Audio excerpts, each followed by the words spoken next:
And hello everybody, welcome to the SegaSonic Showdown tournament, a speedrun 1v1 tournament where we are going to be seeing who is the top SegaSonic player.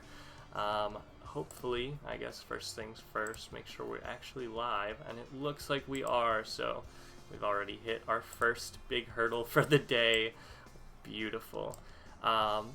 Hope everybody is doing well out here. I'm gonna give everyone just a minute to get up all in here, and we are going to be getting ready, setting up, and prepping for the first hot match of the day.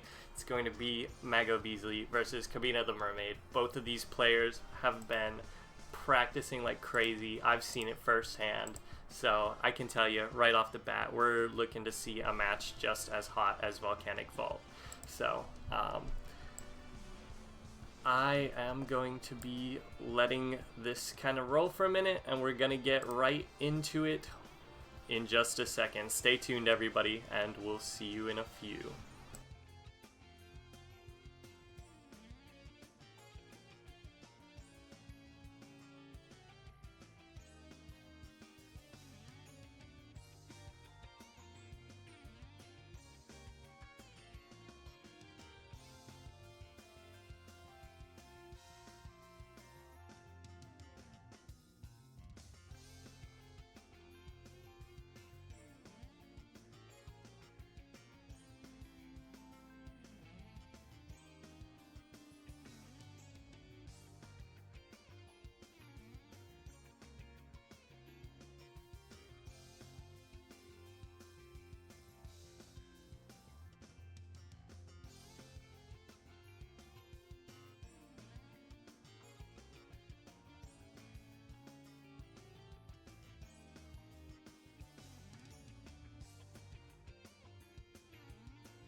Alrighty, and it looks like we are just about ready for the first race of the day.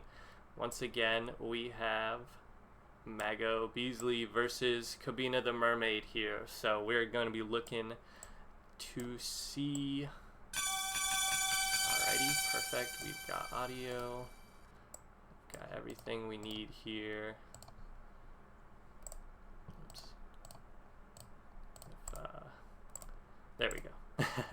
Alrighty, awesome. So yeah, I think we're just gonna hop right into this. I'm very excited to see this match and see the rest of this tournament, and I know you guys are all too. So we're just gonna hop right into it. I'm gonna give these guys a countdown. If both of you runners want to get to the character select screen, and then I'll give you a little countdown and we'll go. So we'll be starting in 3, 2, 1, go. Alrighty. So, Spec, do you have any, I know I didn't really give you a preamble. Do you have anything you'd like to add? No, not really. I know both of these runners have been making great strides in the days leading up to this tournament. So let's see how this goes. And Stonic versus Race, yes, it looks like a familiar combination to us, isn't it? Yeah, that definitely is. I think we are luckily going to get to see a couple runners playing as every single character. I think we've really got a diverse character usage here today. So that's going to be really fun, and getting to see, you know, everybody in use, everybody playing different characters. I always love to see that. So hopping right into the first part of the game, we're going to see both these runners running down this slope.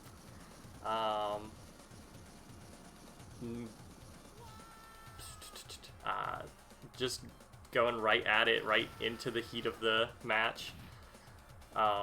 The first level is going to be a little bit easier, so maybe not too much to mess up here. We're not going to see a ton of variance. Actually, both of these we got a lava burn, actually.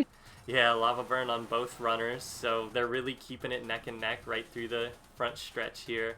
But I'm sure coming up on some of these harder parts, like this last part of the level, Icy Isle, and all the rest of the game, we're going to see a little bit of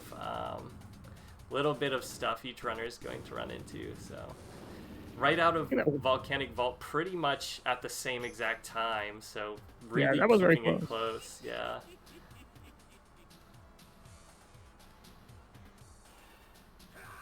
But, going into Icy Isle, I think this is a really good level for a lot to happen here in terms of a race dynamic, because there's a lot of spikes that we're going to see in the second half of the level that are really tight to get around, as well as a lot of ice cubes that can push you off in the first part of the level. So definitely going to be a lot of points where we might see Mago getting hit off. Oh man, both runners actually getting hit off by an ice cube. Yeah, Ice is giving them a bit of a hard time, the cycles here. Definitely, but very cool recoveries on both of them. But cool. Alright, we see one monkey bar skip here, but we got a game over, so maybe a bit of a time loss. Just a bit though. Now here's the big hard part, is this first set of spikes here. Almost no room to get through them. We're gonna see how the runners do with it. Cubbina went outside, which is one of the newer strats, I believe, in this game. Yes. Oh, and Mago also getting caught up on the camera at the top, going to lose a little bit of time there, unfortunately. But both runners still making good progress through here. Cubbina pulling slightly ahead with a better end section there. Yeah, had a good descent in the second half of Icy Isles. And Mago is not too far behind, though. Yeah, still in the running for sure, still in contention, but we are seeing a tiny little lead with Cubbina pulling ahead after having such a phenomenal second half of Icy Isle right there. So pulling away into our third stage, Desert Dodge. A lot to go wrong here. I know you may agree with this, Spec. I would actually consider this to be one of the harder levels in the game. It is definitely harder, even when you're a beginner or more experienced with the game. There's always a variety of strats, ranging difficulty. I'll say this is one of the levels that I still find myself saving and losing a lot of time on. Cubbina getting stuck. Actually, both runners getting stuck in the second sand trap. That one can take a lot of time to get through, as you saw with Mago's stream especially. The tornado will lift you up and put you back in, just holding you there for a while.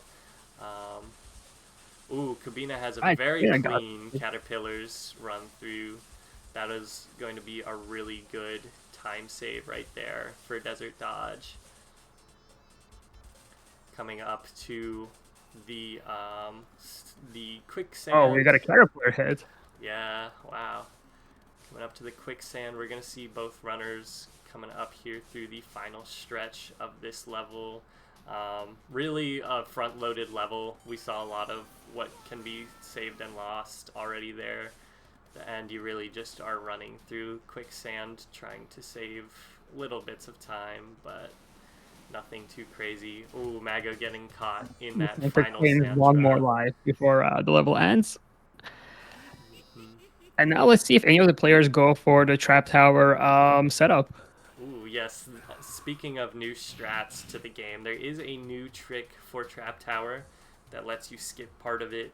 I don't know if either of the runners are going to be going for it. The setup is potentially a little bit harder than the actual level, so we may be playing it safe here and just doing some regular playthroughs of this, which of course still fast, actually is faster even than the setups in a lot of scenarios. So I see Cubbina is going for the regular run, which once again, not a bad thing, actually could be a time save in the long run.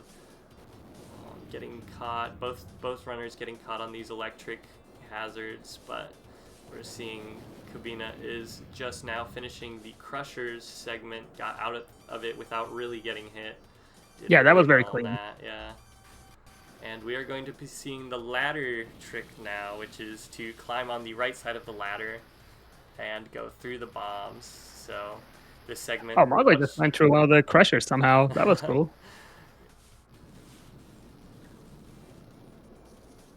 Definitely seeing how Trap Tower can go all sorts of wrong there. But this next level that we're going to be coming up on also has the boss in it, which can be one of the biggest make or breaks for the whole run. Ooh, Mago getting clipped on the bomb as well. But finishing out Trap Tower here in just the next second, so... And still have plenty of opportunities to catch up, so yes, it's not really over yet. Definitely. The run starts easy and gets harder as it goes, so there is definitely room for time loss and time save towards the end of it. This is definitely one of the areas where the emulator speedruns really differ from the hardware, because this is where I think the game gets easier on the hardware because we have the trackball, but on an emulator, the precision platformer really starts catching up to you. Definitely. So we're going to see Cubbina using the legendary top route run here. Don't know if we're going to see any bottom route runners because of how unoptimal I don't think we have any of those, really. Almost ran into the sign, but narrowly dodged it. And now coming up on the boss. I don't know if we're going to see a boss quick kill or not. Nope, looks like she is taking it a bit safer. And just trying to get those hits in, which is probably the best strategy for a marathon setting, race setting. Definitely. I do also appreciate that she got hit by the first set of fireballs to kind of iframe through the rest of them, which makes the a little bit easier. I think that's a good strat, definitely. Alright, let's see if Mago goes for the quick boss kill. Yeah, let's see. Ooh, he might be, because he's gone for the electric. Okay, getting some really fast hits in there. Even without the boss kill, still just getting really precise jumps close up to the machine, which is good because that'll help cut down on a little bit of the time if it will register all of the hits for him, which looks like it did.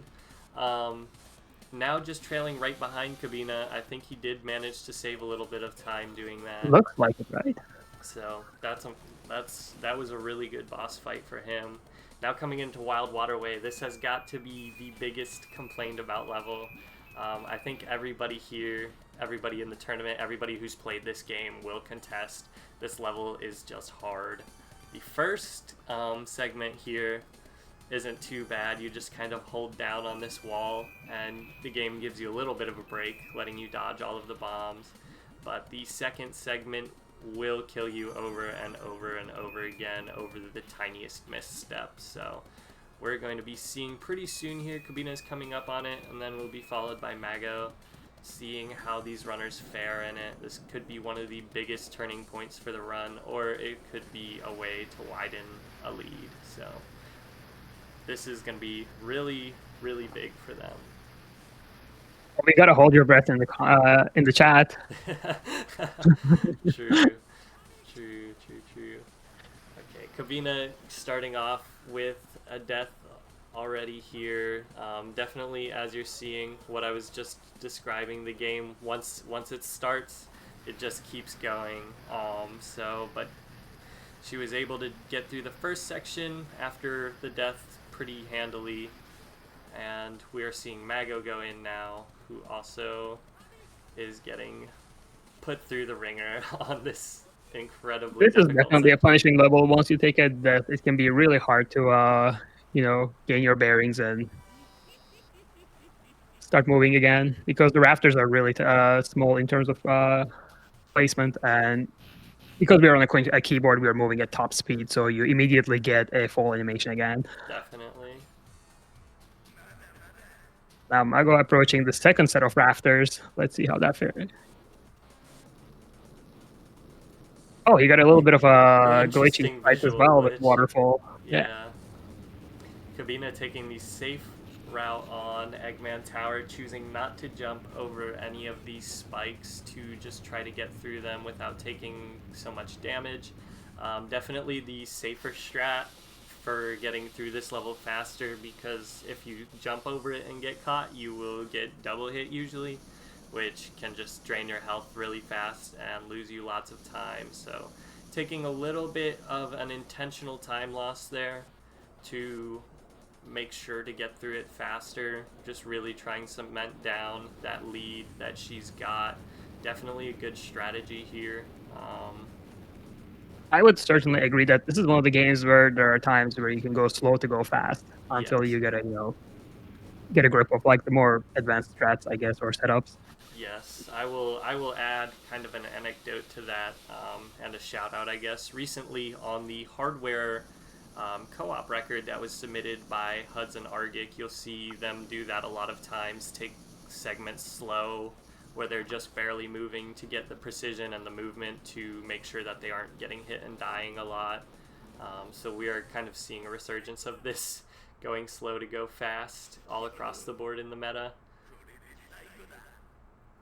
And Cubbina coming up on the final stretch here of running down the tower and escaping, and Mago's just finished, I believe, his second section of Eggman's tower, so he will also be coming up on the end pretty soon here. But we're about to see this run close out, and it is going to end for Cubbina right there. Ooh, on a 12:31. Wow, really strong first run already. 12:31 is a great time. Absolutely. That is really impressive. So congratulations to her on that. And we're going to be seeing Mago finish out his run. Looks like he's also going to be very close in spitting distance to his previous PB. So that's really awesome. Both of these runners just playing at their absolute max right off rip. Super cool to see. Oh no, he died in the end. Oh no. Well, I guess that's a time for Mago as well. We can still call that a time. Unfortunately, Absolutely. dying at the end before being able to finish the run, but still getting through the game at just an incredible pace. Both of these runners did a really amazing job GG gamers. For the first run of the day. I know there's a lot of pressure on there to kind of come out and set the scene, but both of you guys did really well. I want to thank you guys for entering and playing, and giving us a phenomenal match right there. And yeah, GG's to both of you. So now at this point, we are going to be moving over to our intermission again, and we're going to be setting up for the second race, which will be Hibnotix VS Cheesyboss. So we're going to get them in here, get set up, and get on the road with that. So stay tuned, everybody. That's also going to be a super hot match. I think it's going to be very fun to watch. And yeah, we'll be back in just a minute here.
Alrighty, we are back, and we have some of our runners here with us, Hibnotix and Cheesyboss. These guys are some of the hottest runners right now, rocking up here with a 1059 and a, forgive me, spec, what is it? 1107 Cheesyboss in the 5th place. Cheesyboss, thank you.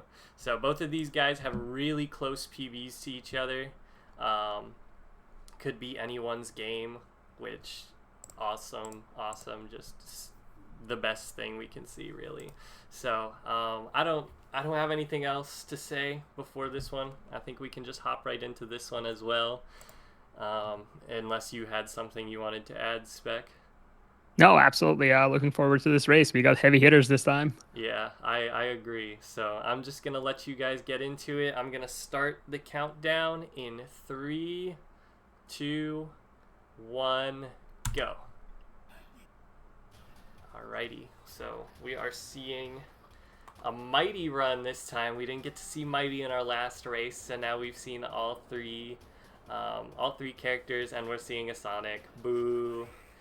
But Boo, the best character in the game. I don't know about that, but personal preference aside, we're seeing some really clean jail escapes from both of these runners, getting out of there really quickly, getting right into the opening cutscene. And yeah, I think we're gonna have a really tight race, like I was saying. Excited to see how these guys do and what strats they employ.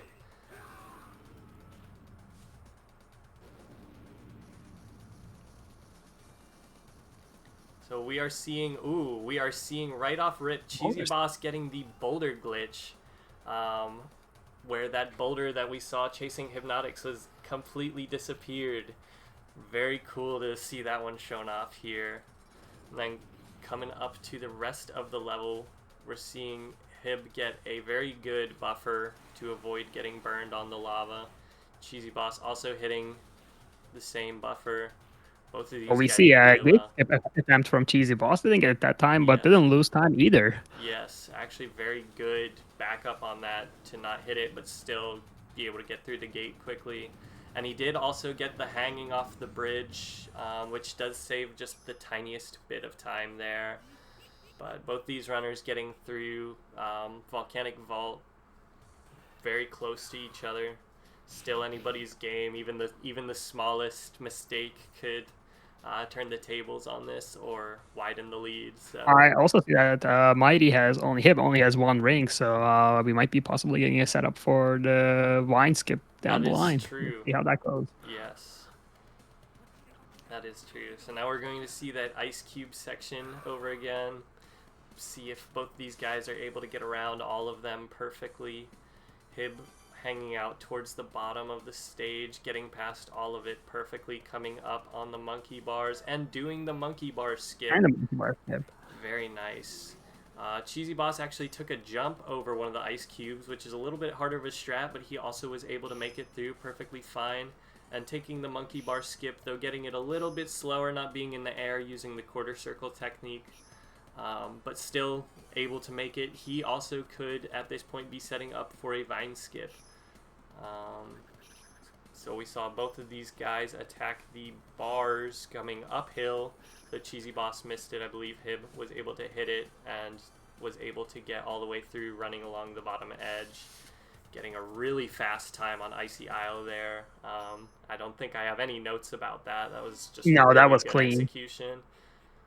So we are going to see and that. Cheesyboss too ends up with actually a very clean Icy Isles. Yeah. No, that's from either runner so far. Yeah, the big difference there that's put the split in time here was just hitting those spikes on the uphill ramp. Yeah. So that's really the only difference we've seen in runs so far. Only major difference anyway that we've seen. Like coming up on the sand pits here, we're gonna see if Hib is able to get around these. Missing the first jump to just kind of roll straight through the thing. But hitting the second jump, that could give Cheesy just maybe a second or so of time save if he's able to hit that perfectly. And Hib opting to go wide to make sure that he hits the caterpillars perfectly, getting stuck a little bit on the first pit, just giving him a bit of a hard time. He had to wiggle his way out of there, but now he seems like he was able to make it through the second pit cleanly. Yep.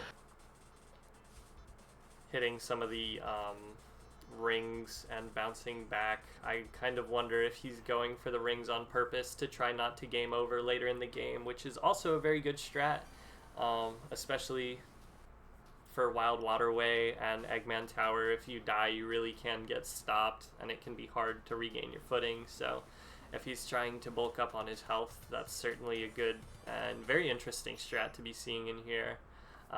Whereas I think Hib is more kind of going at it, maybe setting up for the vine skip, but definitely just trying to make it through quickly without any concern for his ring count. Looks like both runners are entering Trap Tower slowly. Yep. Both are getting Hib a little bit ahead, but still not that far from one another. So we're going to be seeing here if Hib opts to go for the new setup here. Or, oh, and he does, which means he might also be setting up to do the vine skip in Landslide Limbo. So as we see, he's going to run across the top here, skipping all of these crushers, saving a bunch of time and headache on that, jumping through these. Oh no, and he's died, which means he might have forgotten about the last set of electric traps there.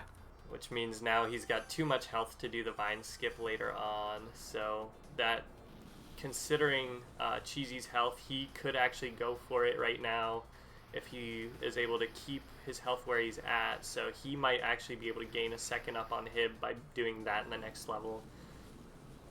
But Hib just finishing out Trap Tower. You can tell what kind of Sonic games I like. Finishing out Trap Tower. Cheesy on the ladder. He's on his final stretch here. Both the players seem to have hit the setup, so they're not going to get hit by any bombs or anything. And yeah, we're going to see now if Cheesy goes for the vine skip to try to gain some of that time back on Hib and catch up to him. But we're also going to see the big turning point of the run, which is the boss at the end of this level. I know these runners are able to hit the boss skip. I've seen both of them run it, so I'm very curious to see if either of them go for it or hit it in this attempt as well. I'd like to think it still is the biggest time save in the game. Oh, also we are getting a bottom route from Hib right there. Crazy. I didn't think we were going to see it. And yep, Cheesy. And we are getting the vine skip from Cheesy. Awesome. So that's always cool to see. Yeah, we're actually seeing a very good array of skips here and tricks, and we're going to see if Hib is able to hit the boss skip. Looks like he was just off for hitting it, but he's still going to be using the technique of hitting to the left to get his hits in very consistently and quickly, and looks like he's just finished the boss skip. Or, I mean, the boss fight. So and didn't take a death at all, so that's very good. Yeah. No time lost from game over. Yeah, it looks like Cheesy is setting up, and he actually managed to hit it. Ooh, so that's really going to put these runners close to each other. And see how it's not only anybody's game again, if they're so close now. And we only have 2 more levels, which, once again, they are the hardest 2 levels, but these 2 levels, they with runners so close, they really can manage to put the time up on the other one and close out with a win here. So we're going to see, once again, going into this first underwater section, an old marathon tradition, if you will, was for runners to hold their breath on this underwater section for the whole section of it. Looks like Cheesyboss might have forgotten to progress enough to have the gate close on him, so the level wouldn't advance until that happened. So lost a few seconds there, it seems. Yeah. But runners would sometimes hold their breath for this whole section, or even fill our mouths with water, and then have the hosts tell us a joke. So if you have a quick joke you'd like to tell, Spec. But I am very engaged in the match right now. This is so neck and neck. I'll have to come up with something for the next one. I only kid. We're actually going to see Hib coming into the first section of Wild Waterway. We saw in the last run just how punishing this could be, but through this first section, he actually manages to get through it completely unscathed, just showing off a really great display of skill there. And it looks like he's going to get through the second. Very clean second set. Taking a little bit of a safe jump on the last platform to get through without dying. We're going to see Cheesyboss. He got stuck at first, but managed to make an incredible recovery there. Getting clipped by the camera a little bit too, but nothing major in terms of mistakes here, just minor hiccups that the game is throwing him, and he's doing an awesome job actually very of clean correcting. well. Very clean on that, yeah.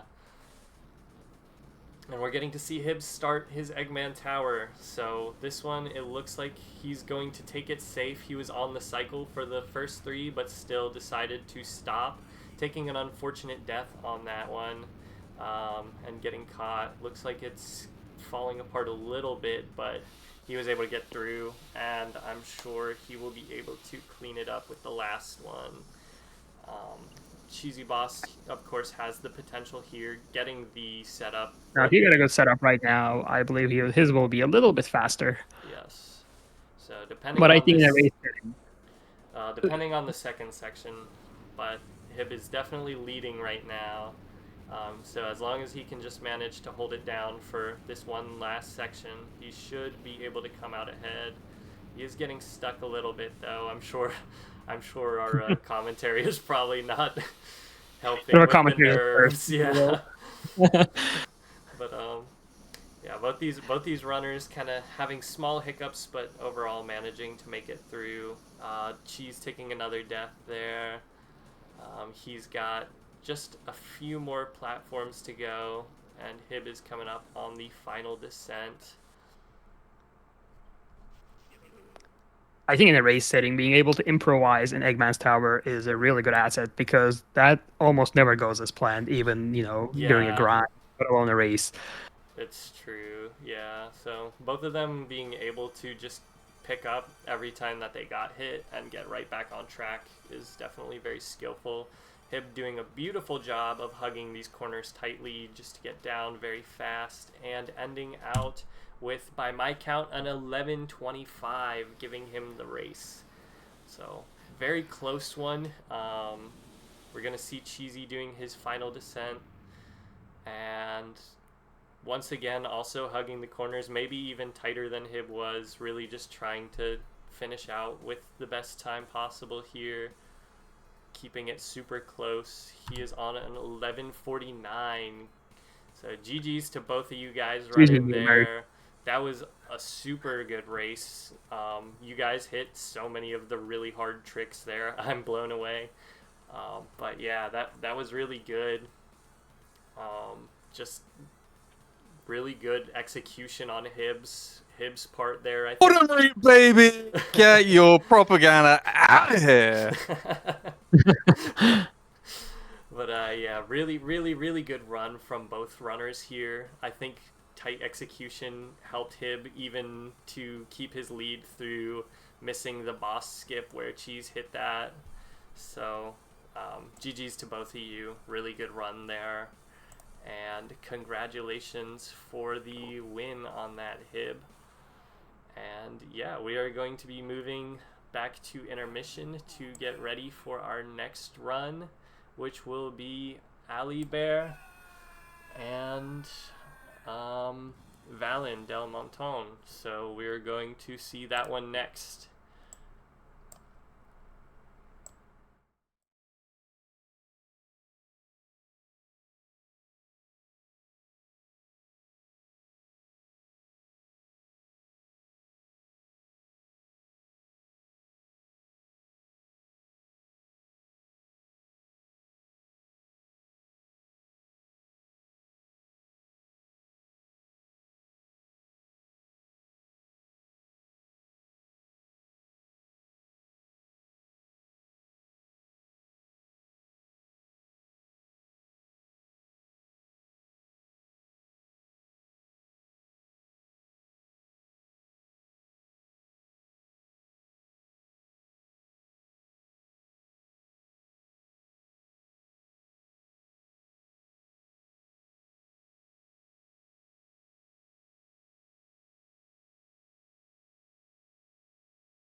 Alrighty guys, we are here back with the third match of the tournament.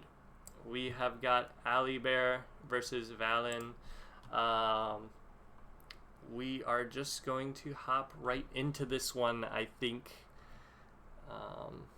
if everybody here is ready. So I see you guys are both on free play, so we don't got to worry about anybody putting in credits or anything. We can just get right into the countdown. So if you guys want to get to your character select screens, I'm going to count us down in 3, 2, 1, go. Sweet. Awesome. It's like we've got Ray and Mighty. Oh, no Sonic. As the developers intended, no Sonic to be seen. Perfect. As in the game, SegaSonic the Hedgehog. Yeah. They clearly Sega know who the what Hedgehog? Sega who the what now? I don't remember.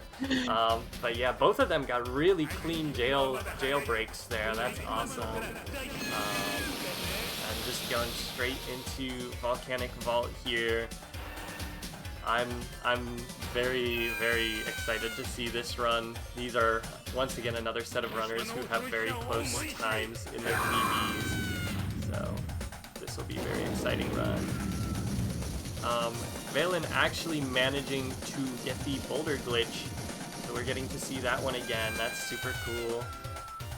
And coming up on the gates, I don't know if either of these runners are going to be doing the gate skip or not. Here. Nope. And both runs are managing, or getting through, but getting hit by one of the lava flows. So, seeing a little bit of burn on both of them.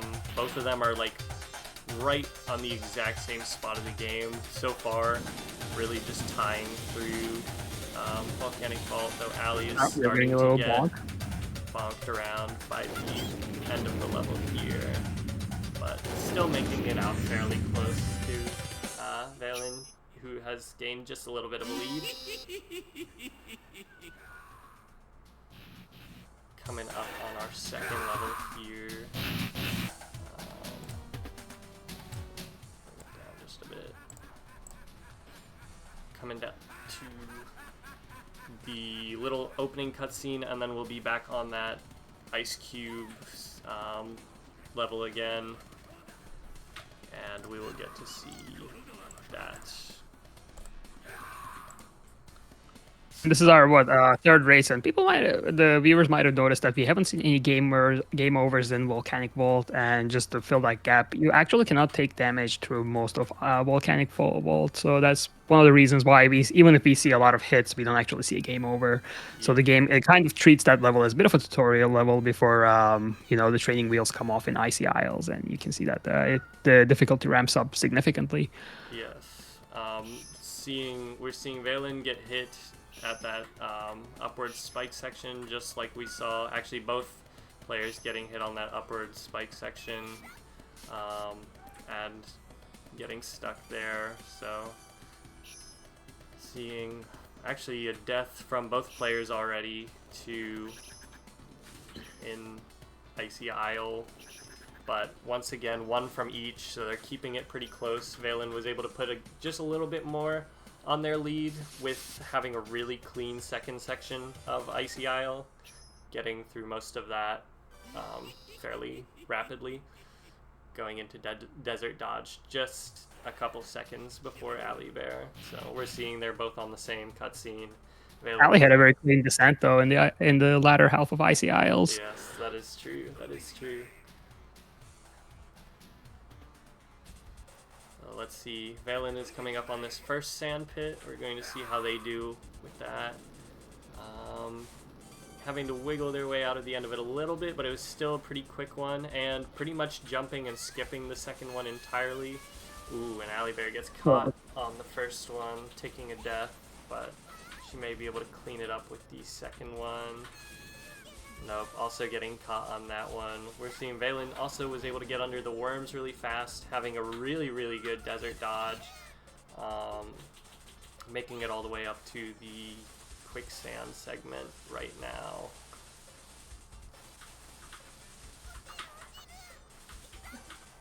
we're seeing. Ooh, I don't know if that I was think might have intentional or by iframed her way luck. through the worms a little bit, Ally here, and she is also approaching the sand pits now Yes. momentarily. So, looks like Valen was able to get through that final sand pit with ease and is closing out the level now, and Ally will be coming up on it pretty soon here as well. So, going into Trap Tower, we're going to see if either of these players are going for the trick that we saw in the last run, or if they're going to be playing it a bit safer, taking the normal and intended route through the level. So we're going to see Ally's just finished out Desert Dodge, and Valen will be going into it. Very interested to see what the strategy is here. Ally may need to pick up some rings to be able to do it. I'm not actually sure if her health is good, but I think if she gets 2 rings... Yeah, it's a little dangerous once you're in the blinking health territory. I think that setup is a bit risky. I think if she manages to get a ring out of each row, though, having the 2 extra points of health should do it. We're seeing Valen took it safe on this one. So Actually, he improvised. They improvised quite well. They did miss a cycle and just waited to get hit by the crush, the rolling boulder to not get hit by the crusher instead, which saves a bit of time. So that was a good improvisation right there. Yeah, it looks like Ally maybe was going to set up for the trick too, but missed the setup and managed to get right back on track, and is also performing a pretty clean run through the latter half, only getting hit maybe once there. Yeah, not a bad one at all. Valen was able to just finish out Trap Tower, and we're going to be seeing the start of Landslide Limbo once again. I know I'm going to say it every time, but the boss is the big swing moment of this run, because it could go good or bad for either player. And Ally actually has the perfect HP to be able to do the vine skip to just shave off a second. Yeah, she could do the vine skip there. We'll be interested to see. I don't think Valen is able to do it, so that could be a little skip, little bit of time saved for her to try and close the gap there. Ooh, and Valen was able to take a hit there, so they may... Nope, they still went for regular vine.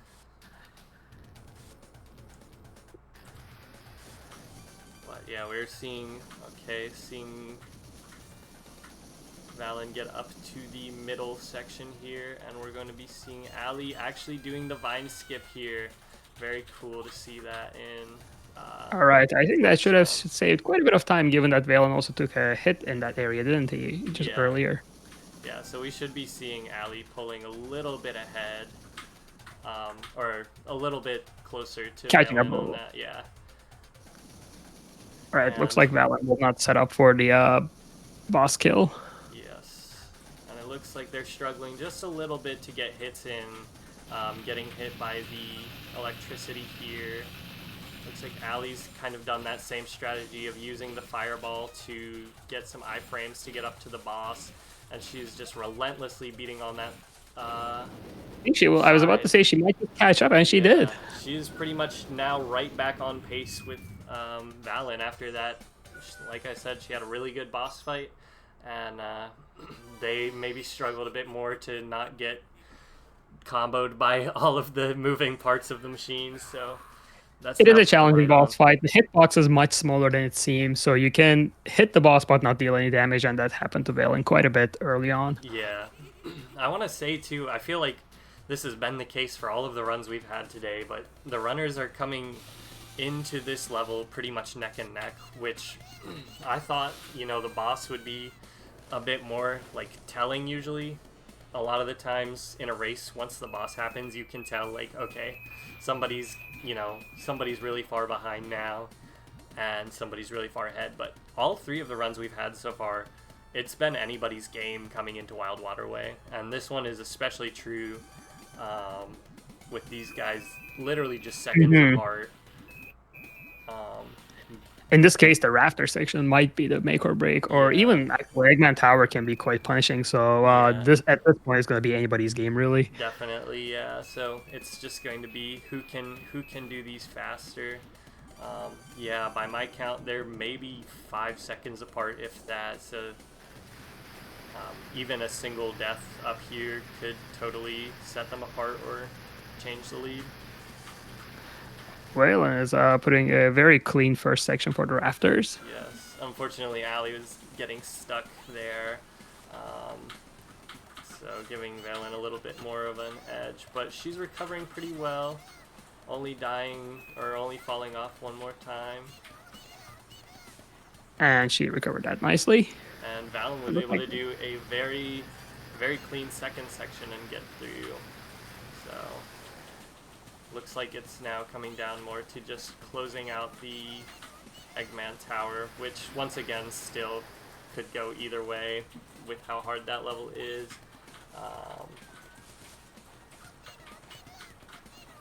Ally finishing, closing the ground on Wild Waterway, getting it out of the way, coming into Eggman Tower, and Valen's just started it, so we're going to see what kind of strat they use. It looks like they may be going for also the safer route of not jumping over anything, just to try and close out the game, knowing they've got a little bit of a lead here.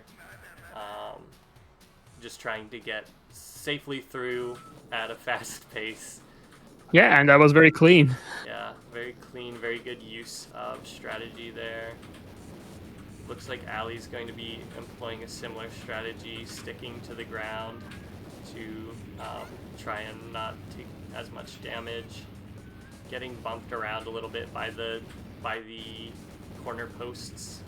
I don't know how obvious it's been through the runs that have been performed so far, but those corner posts have a very deceptive hitbox. So you'll see a lot of times runners will get stuck on them thinking that they're far enough down to get through the through in between them, and actually getting stuck on them and bumping off. We saw Valen once again doing a very clean second section, coming up on the final Eggman room and descent, just barely ahead of Ally, who's about halfway through her second section. Coming up on that Eggman room right now, we're going to see Valen's final descent. Ally unfortunately taking a death there, but using the iframes very tactfully, getting pretty much through the rest of the section there unscathed. So we're going to be coming up on the end of Valen's run here in the next few seconds. If they're able to get through the doorway, we'll be able to... Again, taking it safe with the corners. Yes. Not really risking any camera clips. And that's time for Valen. And looks like Ally is just about to start the cutscene with Eggman before the countdown. Yeah, and that was a 12:11 from Valen, which is a very good and respectable time for... especially for a live run where you kind of have to do everything in the heat of the moment and can't reset on any mistakes or anything. So very formidable time there. We're going to see Ally coming down, also going wide to play it safe. Good recovery there earlier. Yeah, recovering from the one corner that she got stuck to, and also making it through the door for a 12:48, which once again, good time. I think both of those are very close to the runners' PBs. So both of you guys, once again, just like I know I say that at the end of every run here, but these guys are really playing on their A games. So GG's to both of you. Really good run there. Really awesome. GG's. Congratulations to Valen for pulling it out the win there. I think it really did on that one come down to the Wild Waterway execution. Absolutely. That was just a very, very, very clean Wild Waterway. It'd be hard for even top runners to compete with that. Like there was nothing really to... I don't have any notes about it. It was just no, really I agree. It was clean. Even the Eggman Tower, it was great improvisation with cycles there. It really goes to show how this is anybody's game. It can change on a moment's notice with the boss kill there. Ally basically catching up, and then Wild Waterway turning the tides again. Exactly, yeah. So both of them did really phenomenal, and there was a lot of impressive moves from both runners, so that was really cool to see. But yeah, we are going to start gearing up for the last round of the pools before we get into our second round here. We're going to be having EphemeralEngine versus Startunes85. So We're going to see that last round in a couple of minutes here as we get set up. Stay tuned.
Alrighty, and we are back with the final race of our pools. It is going to be EphemeralEngine versus Startunes85. So I am very excited to see this run and see who is moving up to fill the final slot of round 2 to face off against Zai. So we're going to be seeing that in just a second here. Let me get this all ready and everything. And yeah, I am going to get us started with a countdown here. So if the runners would like to get ready on the title screen, we're going to start in 3, 2, 1, go.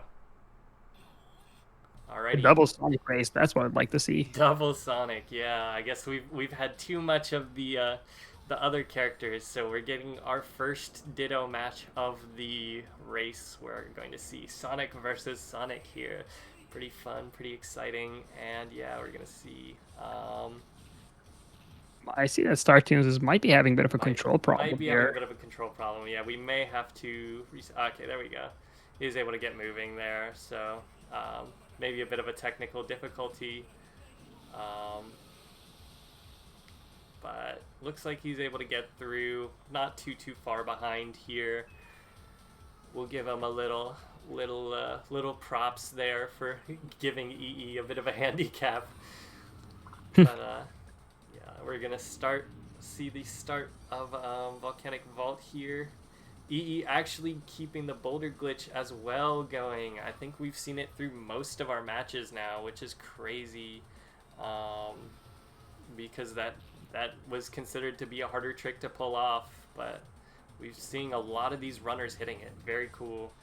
And looks like he was able to get the buffer to get around the fire as well without getting burned. Yeah, sticking low to the screen there, I think on the lower half of the screen helps you skip those cycles, or avoid them rather. Yes. And Startunes getting stuck to a ledge, but also managing to skip all of the burns from the fire there. Doing pretty good, actually. Both of these runners making it out of Volcanic Vault in a timely manner. So already a good start to the run for both of these guys. I did notice that the both runners have, I think they're within 5 seconds of each other on the leaderboard, so yes, once again, I know those runners. Yeah, all of our runs so far have actually been lined up to be pretty close. If I remember correctly, EE has just the slight lead on the PB there, and he also has one of the rare multiple character runs on our leaderboard, because most of the time runners tend to stick to a single character, but if you take a death and change characters, you can get the multiple character label, I guess. Yes. Okay, so Startunes using some jumping here to try to get around the ice cubes, getting a little stuck, but using that strat. Oh, we are getting a multiple character here. We are getting multiple characters because he's switching to Ray now. So we're getting to see Ray, perhaps with the Emerald has been very having... smooth so far with the Icy Isle. It's been a very clean Icy Isle, I've been noticing. Yeah, definitely. Or maybe a bit of a commentator's curse there. Yeah. Should have knocked out some wood for that, but we're gonna see how both these runners do with this second half here. EphemeralEngine only having a handful of errors, but he was able to get through fairly cleanly and finish out. And it looks like Startunes is now finishing his descent here, where he's going to make it fairly well through most of these spikes, actually getting...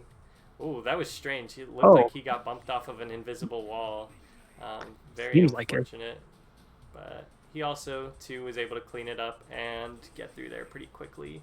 So even with being down a little bit from the beginning of the run, he's managing to really keep toe-in-toe with EphemeralEngine on this, who is coming up on the first sand pit of Desert Dodge.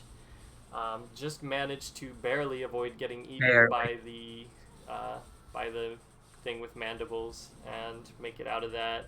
Both those sand pits pretty well. The Starlight Pit? Yeah, there you go. Even need for them. Getting hit on the first caterpillar, but that's Iframes for the second. yeah, that's nothing too huge. And kind of getting a little bit trapped on some of the sands. Unfortunately, Startunes got fully caught by the Oh no, we have a two-player select. Two-player select. That's gonna be a time loss, I believe. Yeah, unfortunately, he's kind of just gonna have to wait here for Mighty to get killed and time out. So having had some experience with the two-player cabinet, this was one of the biggest time losses in the cabinet. Was accidentally, because you're playing on the trackball and you have to go ham on it, you can accidentally kind of hit the second player input and then suddenly have a second player on your screen, which happens way more often than you would think. Definitely, yeah, it is a very real like I've lost runs before to accidentally fat fingering the second player start, and then you just have to, you know, have Mighty sitting there staring at you like a fool. So this was more of a case of not even fat fingering, but flailing your whole arm and then accidentally hitting the button on the other side of the cabinet. Yeah, I could see that happening too. Meanwhile, I see Ephemeral has already transitioned to Trap Tower, and is he going to be setting up for the? No, he will be taking the intended route. Yep. Getting a little caught. It's very hard. I guess I haven't really gotten the chance to talk about this yet, but the game does not let you stop on a dime very easily. So we're seeing him kind of get a little thrown around as Sonic tends to wander off when he tries to stop, but he's doing very well to make it through these crushers and even quick thinking to break the electric barriers that were in his way.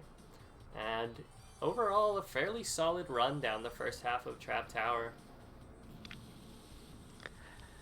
Oh, I see in the chat, Broken Hyperlink is asking if anybody has done the Trap Tower setup today, and yes, Hibnotix earlier performed that during his race. Yes. And I'm sure we will see more runners doing that throughout the day as we get to the higher brackets. Yes, for sure. So, EphemeralEngine just finishing out Trap Tower, and Startunes about halfway through the first leg of it. We are seeing both these runners making good progress through the game, especially, I will say, for as much has gone wrong in Startunes' run, for him to be only half a level behind. It goes to show that his execution is actually pretty well-rounded here. Mm-hmm. So he's able to kind of be keeping up despite some bigger errors. I think it does also help that this game has a very go mentality, so it doesn't really let you truly get stuck anywhere. So yes, that is true. But yeah, he's just finished out Trap Tower, and EphemeralEngine is mere seconds away from coming up on the boss, which, as we saw in our last run, can be a big point for one player to lose time and another player to gain time, depending on how this goes for both of these guys here. So I think we're seeing EphemeralEngine. No. I was wondering if he would go for the boss setup since he had gotten electrocuted there, but seems like not. He actually has taken a death here in the level.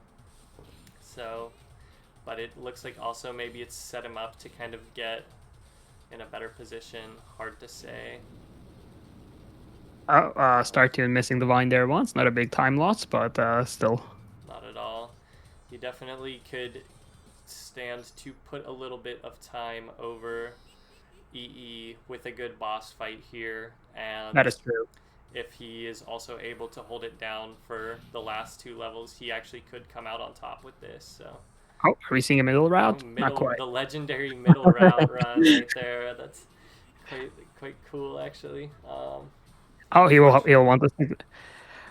So that part is a little interesting. This whole run-up that Startunes just went through is a scripted section, so you cannot outrun the platforms on the left or right side of the screen when you're going, so you have to stick to the middle.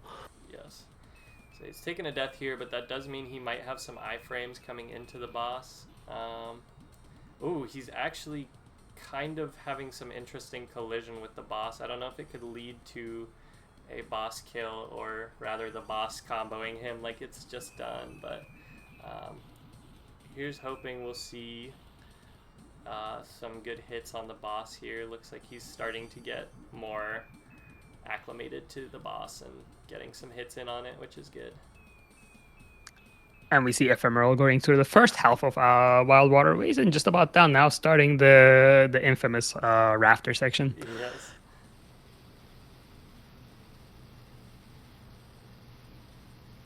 We've seen, you've probably caught it a couple times now as it's come up, but the boss is catching Startunes here, unfortunately, and insta-killing him by trapping him between the fire and the electricity, giving him multiple hits in a second, which is kind of not what we want. So, same way we can. Yeah, the same way we can kill the boss can kill us. Exactly. He also has a quick kill setup. Yes, but I think he's maybe just a few hits away from finishing the boss. Yep, there we go. There we go. The boss finished, and now he will be starting on Wild Waterway. Whereas EphemeralEngine is onto his second set of rafters, taking an unfortunate plunge into the water and a death there. But I think looking at this part, looks like he's going to get right back on his feet and start cleaning it up, getting caught just a little bit more, but managing to put distance with each death as well and get towards the end. Props to him for regaining his composure during that section. It is a very punishing section, as every time you try to move, you get the skid animation on the keyboard, and that ironically makes you fall off to the side again. Yeah, definitely. But very clean movement and good recoveries as well when he was getting stuck, so he was able to make it through there pretty well. Now we're going to be seeing him on the final level, Eggman's Tower, and we're seeing Startunes going through Wild Waterway. Looks like maybe he was also going out of his way a little bit to maybe try and collect some rings to gain some of his health back. So that's maybe didn't work out for him, but definitely a good attempt on kind of using some tactics here to catch up. I see Ephemeral is also going for the bonk strat on the first set of Crushers and Eggman's Tower, which is actually a really good way of getting around them. You can simply bonk into every single platform without stopping, and you will cleanly get through them. Yeah. It's a minor time loss, but in a race setting, I think that is a much safer alternative. Definitely, yeah. So we're going to see him coming up on now his second segment of Eggman Tower, taking a death right there, but I'm sure that won't be the biggest setback, and we're going to see Startunes starting the raft section of Wild Waterway, which, once again, one of the hardest sections of the whole game. Hopefully it doesn't do him too dirty. Yeah, it looks like the precision platformer segment of the game is really putting both players through the ringer right now. Yeah, definitely. But we're going to be seeing EE coming up on his final room here in Final Descent, as we've seen Startunes go through his first section coming up on the end of Wild Waterway. So hopefully he'll be able to finish that level pretty quickly here with some good jumps, and hopefully EE is able to make it out the door and get a good ending. Ooh, getting caught on the ledge there. Some early mistakes in the descent. This is a punishing segment as well. There's not a lot of slack time before you inevitably get the bad ending, but it looks like he will make it through here. Oh, getting caught just at the end to finish so close on a 13:25. Still not a bad time at all. Is this the first bad ending we got? I think this is the first bad ending that we actually got. And also, we've just seen Startunes finish out Wild Waterway to come into his final level, Eggman Tower. So we're going to see how he manages to close this one out. But yeah, GG to EphemeralEngine on this one. GG. For closing out so strong. Really just ran away with it in the end there. I think having the boss fight that he did really helped him out. it put him a little bit further ahead. For sure. Considering And as I was about to say there, the runners so far have made it look easy, but getting a bad ending in this game is not really all that difficult. A single camera clip or getting a single fall animation or stumble animation in that descent will pretty much put you at a point where you can no longer get the good ending. Yeah. The timing is quite tight. Yeah. I also will say, personally, knowing both these runners, I know Startunes has been away from the game for a little bit, kind of on a vacation from speedrunning this game for a while, so this is kind of a longer point to get into, but one of the big learning curves of this game is the controls, just figuring out how to play the game, considering how hard it is to just move a character that's supposed to be moved with a trackball. So the fact that, even if he doesn't necessarily remember all of the tricks, just being able to run through the levels so tightly is quite a feat, being able to remember how to play the game so well after such a long time. I don't know if it would be considered a hot take, but I would almost go far as to say the hardware and emulator runs are almost two distinct games. They feel like it. The map knowledge, the level knowledge stays there, but the controls are so different. And I believe we did a race not too long ago, S2 and I immediately made a mistake right at the start because my brain was kind of working with the hardware mapping. Yeah, so it definitely is, as Spec's kind of been saying, when you're playing on a keyboard, you're pretty much moving at full speed the whole time. So, imagine any other game where you're moving at full speed all the time. It would be very hard to do, precision platforming and movement. So the skill required here is just crazy, and we're going to be seeing Startunes. Hey, he got the good ending. Very cool. So, ending out on a 1603 by my count. GG to both runners here. I know, Startunes, you were at a bit of a disadvantage with your controls, I presume, at the beginning, and having Mighty come in to kind of slow you down, but I still think you did really well, especially, like I said, for kind of the break that you've taken from this game. I really do think that you did good, and EphemeralEngine, GG's to you as well for taking the win on that one. It's very apparent, very obvious, the amount of practice that you've been putting in with your execution on this as well. So with that, that's going to close out our pools rounds, and we are going to start setting up for round 2, which our first match here is going to be MikePuzzler, who got a free ride to the second round, against CubbinaTheMermaid, who won our first round 1. So we're going to be seeing that match happening next. Stay tuned, y'all, and good luck to the runners who are coming up, and GG to the runners who have just finished with us. We'll see you in a few.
And we are back with our first match of round 2.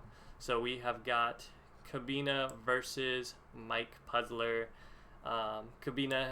We've seen her already hit a PB for the day, hitting an incredible, I believe it was 12, what was it, Spec? We were just talking 25. about I believe it was 1225. I might be wrong. I believe, yeah, in her first run. So we should be seeing both these runners' A games. We've already seen Cubbina do a really good first run, and Mike is also very high up on the leaderboard. We should be seeing some good gameplay from both these runners. But without further ado, I think let's get right into it. So I'm going to go ahead and give us a countdown here, and then we are going to start in 3, 2, 1, go. Alrighty, I may have started the timer a little early, but we should be about all right with that. And another double Sonic run. That's again what we would like to see in the tournament. Once again, double Sonic. I think I do have a joke for the next Wild Waterways if that comes up again.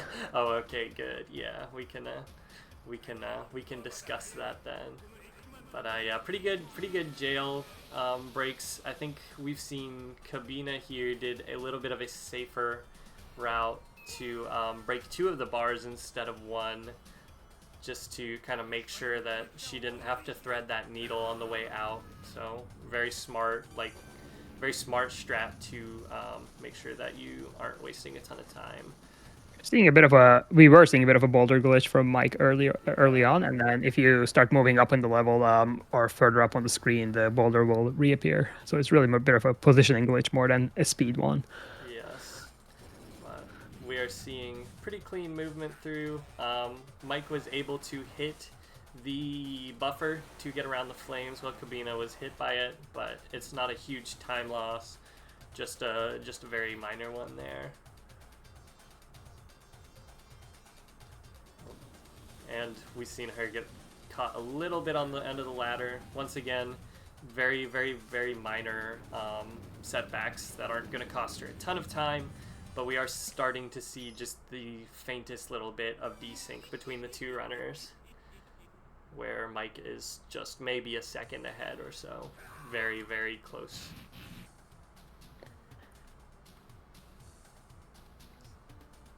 Coming into Icy Isle. I know I've been kind of saying it this way, but I guess I haven't really stopped to explain it. But I at least kind of think of these segments of the level in their own right, like little subsets of the level, such as this first part with the ice cubes. I feel like you kind of get little set pieces that are very challenging, and then you get some segments where you're running straight and you don't have to worry about so much and back and forth. So we're seeing Mike got a very, very fast first section there with the ice cubes and was able to do the monkey bar skip to get through really quickly.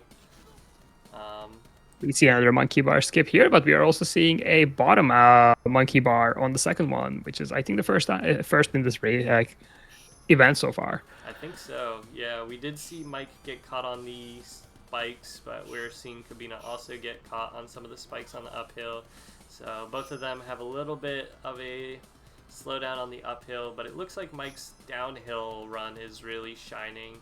And it looks like Cubbina's set up to just run right on the ledge and also have a fairly smooth one. Oh, unfortunately taking a death. I think that's going to set her back into the middle of the screen too, making it a little harder, but she's still going to get through all of it without too much trouble. So that's really good. Keeping right on Mike's tail there, just barely only a couple seconds behind. And I believe Desert Dodge here marks the first level where the gap can really widen or there can be a reversal, as there are a lot of challenging tricks in this level.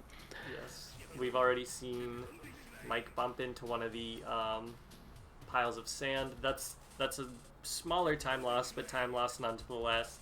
And pennies really do make $1, as the saying is. It can small time losses can add up and really be the deciding factor, especially in races as close as some of the ones we've seen today. Cubbina, we see, got caught on the first sand pit, but was able to make through the second one a little bit faster. So, nevertheless, both players managed to get out of those without taking any deaths. So yes. those sand pits tend to be very punishing with their death animations. Yep. Ooh, unfortunately, taking a fall trying to get around the worm. Surprising amount actually of our runners have been able to get past the worm without getting hit, but it is one of the tightest movement areas of the game, is trying to dodge around them, especially with the way the camera is. You are very disadvantaged to see what is ahead of you at that part of the level, so it's one of the hardest things to react to as well. Yeah, I would definitely say Desert Dodge is the one level that feels very accomplishing when you do get all the tricks right, but it's also the one of the levels that can still kill a run even at higher, I guess, for more advanced players of the game or higher up on the leaderboard. Definitely, yeah. So coming into Trap Tower, I know we've seen one Trap Tower setup today. I don't know if we're going to see Mike going for it, but his health is right on the edge. I can't remember if he'll be able to hit it or not. But it seems like he's going for the regular setup just to get through safely. Probably a smart move. He's doing a really good job with the technique of hitting the reverse directions to stop on a dime. I know I got into this a little bit in maybe the last run we watched, but it is really hard to start and stop frequently, which is what makes Trap Tower and Eggman Tower very hard. Is the characters kind of like to wander because they've got so much speed built up, but both players actually doing a really great job of starting and stopping through that section, using different strategies. Cubbina using kind of the crusher to stop, whereas Mike was hitting reverse directions to stop Sonic dead in his tracks. And it looks like both players will get through Trap Tower without gaining or losing a significant amount of time. So still pretty close. Yeah, both of those were really solid Trap Towers. Mm-hmm.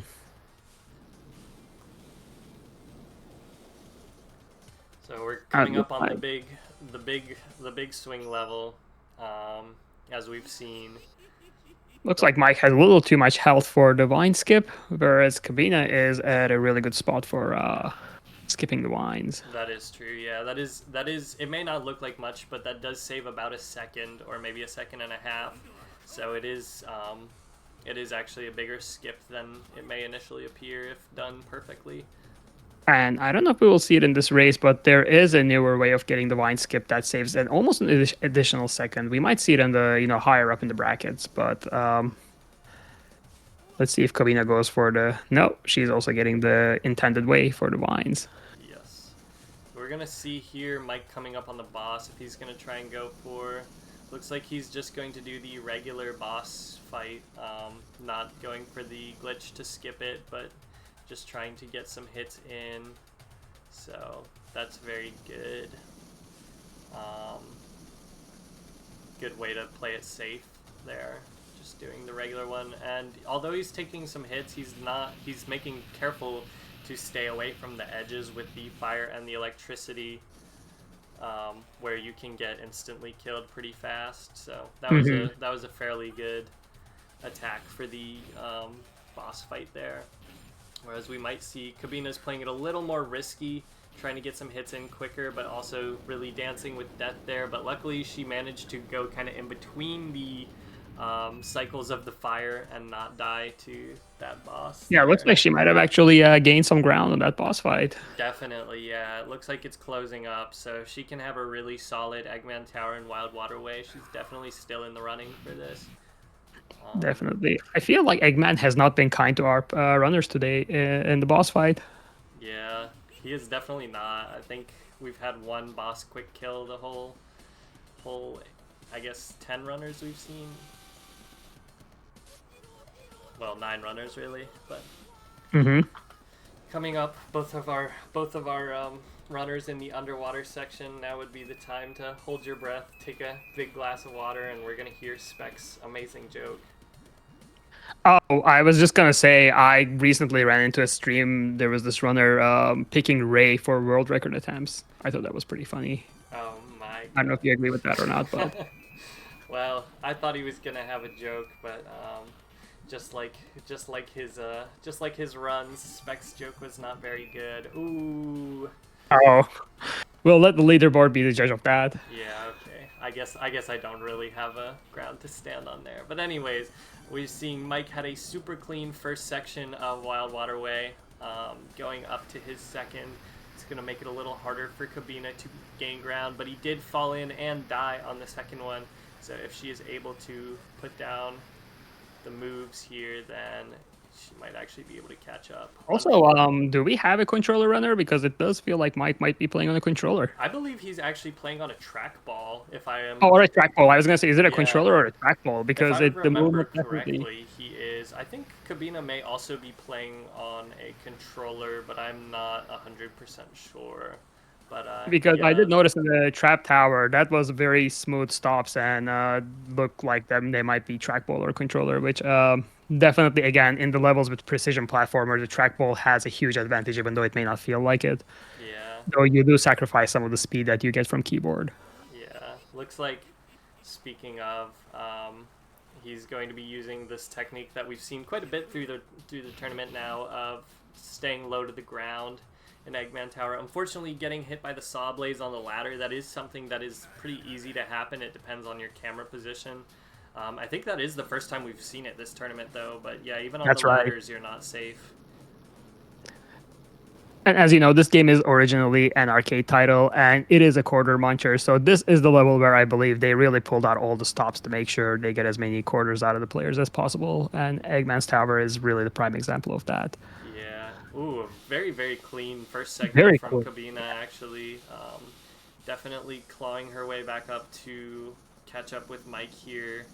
And he's having a bit of a rougher second section, so it looks like she's going to at very least close the gap and get really, really close in distance to him, which is super cool to see. Also using the safe strats, I think knowing the pace that she's on, just trying to hang on to that and keep moving through here. And yeah, really clean, getting stuck on the camera. Yeah, there she goes. Yep. There she goes.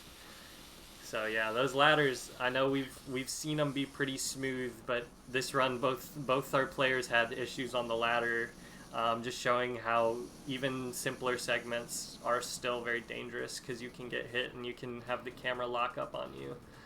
So we're seeing Mike's final descent here. He's going to be finishing his run out in the next few seconds here, though maybe stopping a bit more because of that ending here. It's looking a little close. But will he clutch it? Oh, so close. Yeah, that's going to put him at a 12:08, just barely above the 12-minute mark. Really good time there, as we've seen. Oh, and Cubbina's getting the camera stuck on the ledge. She went a little too close trying to save time, and the camera just decided to stick up on her, but she may still be able to get the good ending. Oh, she did. There it is. Getting a 12:29. Once again, really, really consistent there. This is our first runner that we've seen in 2 matches now, hitting pretty much the same time in both, so she's shown a great deal of consistency there, as well as consistency skill. does not come easy in this game, so big shout outs to Cubbina for that. Definitely. And yeah, shout outs to Mike for such a low run. I think our best for the day was a mid-11, so being on that 12-minute there, really good run, really good start to your day as well. Super good right there, and really cool to see. Like I said, I do believe you're using trackball, Mike. So. Oh, by the way, just chat pointed out that Mike has a PB, I believe, because their leaderboard time is 12:12 and their run is at 12:08. So congrats, it is indeed a PB. Yeah, wow. So that's both of the runners here actually have PB'd during the tournament today.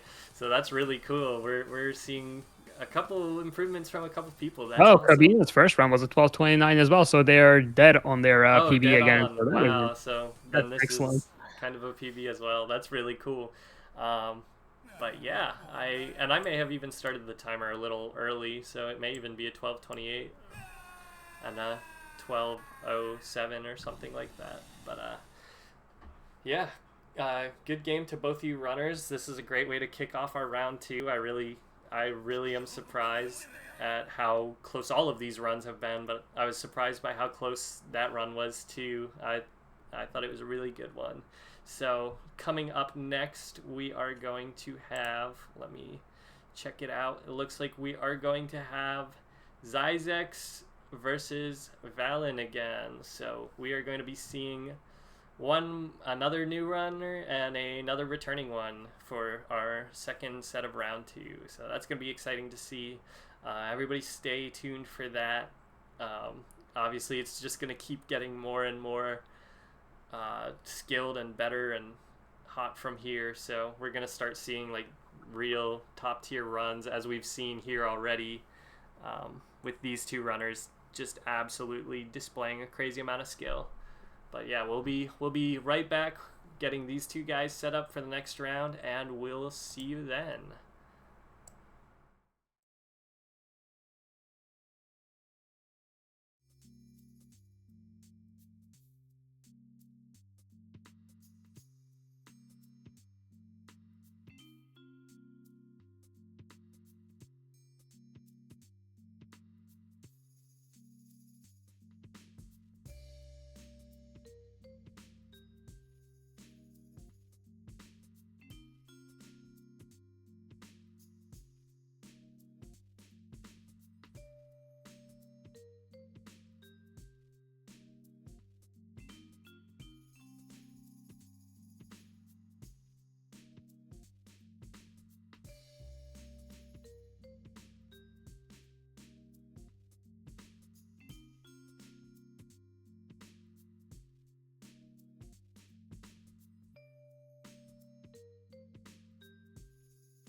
Alrighty, we are back with round 2 of round 2.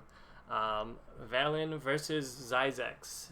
So Zyzex is another runner that we have not seen yet today. Valen we saw win their preliminary match against Allybear. So we're going to see how they do against each other. Zyzex is kind of our wild card in this tournament too, as the only runner who does not have a run publicly submitted to the leaderboard. So we are flying in a little bit blind on terms of his skill level and where he might end up here. But I know I have faith that either way, both these runners are going to put up a really good match here. So with that being said, I think we can just hop right on into it. So I'm going to give a countdown here, and we will get started in 3, 2, 1, go. Alrighty. Also, something I haven't touched on, but we just got to see it for barely a split second. There is a little tutorial cutscene that you do have to manually skip. A lot of the runners have been able to get through it pretty much without it even showing up. We did see it for maybe like a frame from both of these guys. Just yet another thing that runners have to be aware of. That Zyzex got the sky glitch. oh yeah, this is our first sky glitch too of the whole run. As you can see, Zyzex is getting blasted up into the void rather than the blue sky. So that's an interesting little graphical error that this game has. Very similar to like the boulder glitch here. Not that it really does anything for you. Which also we saw Valen holding the boulder glitch for a second there. Someone on stream, Kamigeno, is asking if there are any functional difference between the characters. Do you want to go ahead and explain that? I'll let you do the explaining. All right. So no, there are actually no differences between the characters. If you ask me, I would tell you Sonic is the fastest character, and S2 would tell you that Ray is the fastest character. But in reality, I believe one of our casters is in the chat, Toughcracker, and at some point we have discovered that Ray is 1 frame faster in one of the cutscenes, but that's about it. In every other way, the characters are completely identical. They have only different animations and voices. And yeah, they are fully voice acted. Yes. Also, can I just say both those runners, I think, literally perfectly on pace with each other. I was going to say, that looks, almost like they're completely synced. We are seeing a beautiful synchronization between these two runners, which is just so cool to see. If they weren't labeled, you would think I have the same footage on twice. Yeah. So that's really awesome. But once again, they are also playing different characters, playing the 2 better characters in the game, Mighty and Ray. I will say another thing on the topic of characters and their differences is Mighty and Sonic, as it also happens to be in Chaotix, are pretty much just recolorings of each other. Whereas Ray has some very unique sprites. Like as you can see here, his swinging on this thing is a little crazy. So some of our runners who are more used to playing as Sonic or Mighty can switch between the two, but have a little bit of trouble with Ray's visual cues. And vice versa, some of our Ray runners have trouble with Sonic and Mighty's visual cues, whereas they can see Ray's a little bit better. So that is, I guess, the one kind of difference these characters have. Not that they really perform differently, but just that they look so different. We're seeing a pretty clean ICIL from both runners here. Again, some I think they got stuck on the spears a couple times, but no deaths so far. Yeah, looks like, and I'm having a little bit of buffering from Valen's stream, so I can't say for sure. But I think they are still pretty toe-in-toe, maybe with Zyzex being just slightly ahead. Okay, it looks like the stream is catching up now, so... Yeah, it seems that way. It seems like they're very close to each other still. Zyzex maybe has 1 second of lead, if that, if this is to be trusted, so it still is definitely anybody's game. Even the smallest of errors could even this out. All right, we see a little struggle through the first sandpit here from both runners.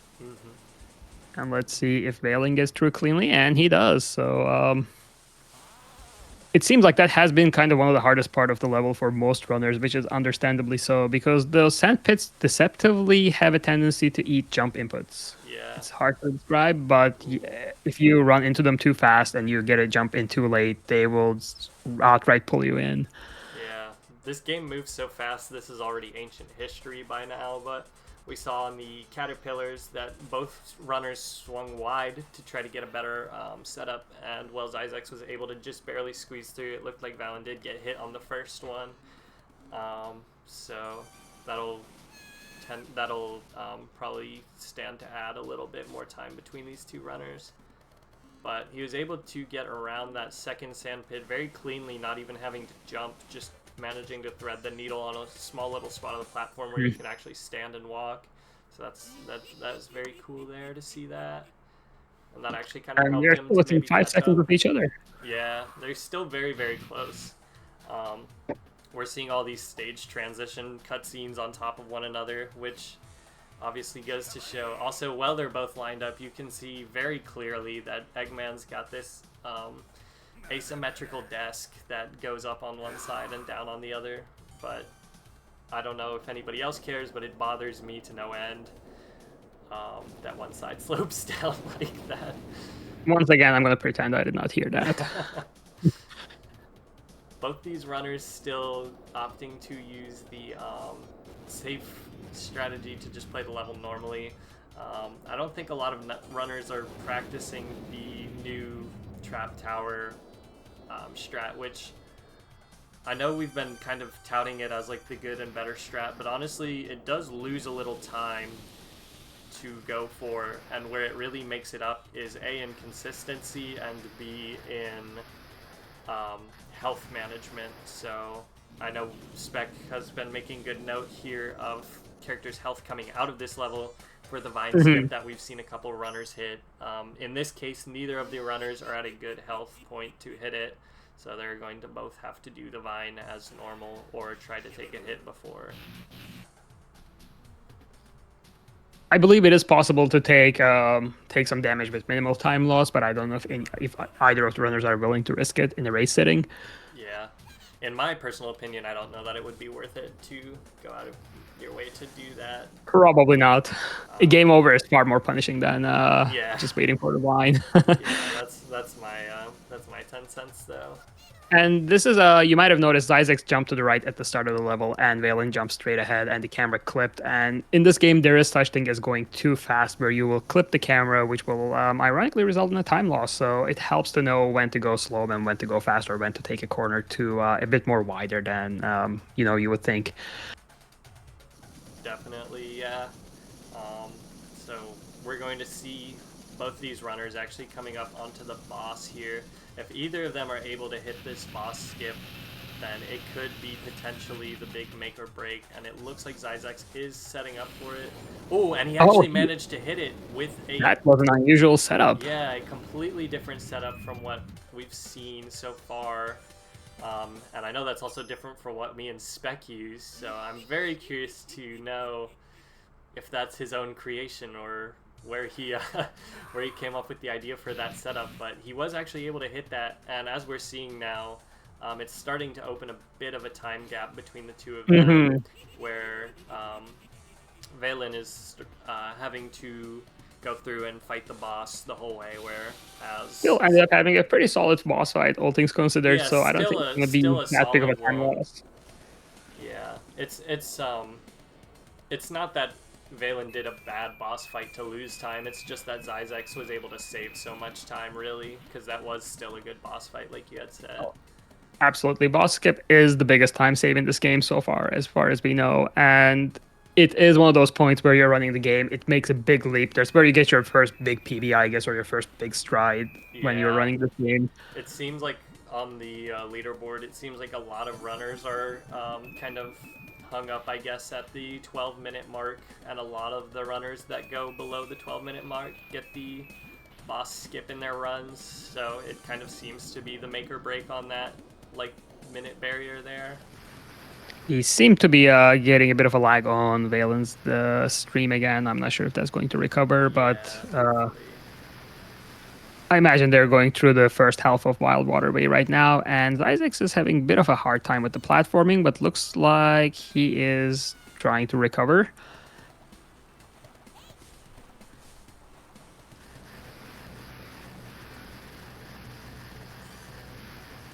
Here on the second set of rafts now, he's still falling in, and only once. Oh, but it ended up being pretty clean actually after that first plunge. Was able to make a good clean breakthrough. Unfortunately, we are still having a.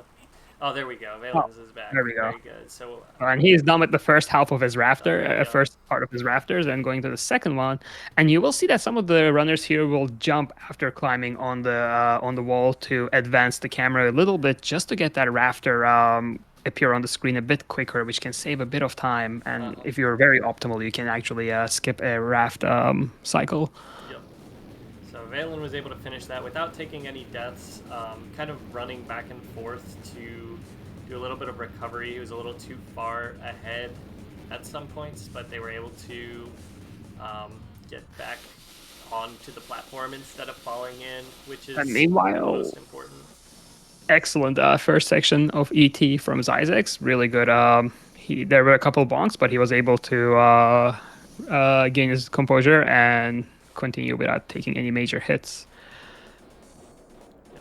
And it looks like Zyzex, or Valen is also having a pretty good one, using the safe strategy of holding, but using a completely different cycle from what we use, staying closer to the bottom right. Still able to make it through there very quickly. And get towards the second section. Well, it looks like Zyzex has just finished his second section and is going to be coming up on the final room here. I don't think we've seen any runners get the fire glitch today, have we? No, we have not. I would like to think Hibnotix was going for it, but it is a hard trick to get. Yeah, it's completely inconsistent, but maybe we'll see it, so I'll hold off on explaining it until maybe it comes up. Fair. Oh, we got a death here from Valen, just right at the latter half of ET2. Yep. Luckily, both these guys didn't have any problems with the ladders on this run, so. And very smooth descent from Zyzex, and his time is coming up just about now. Yep. With a 11:25.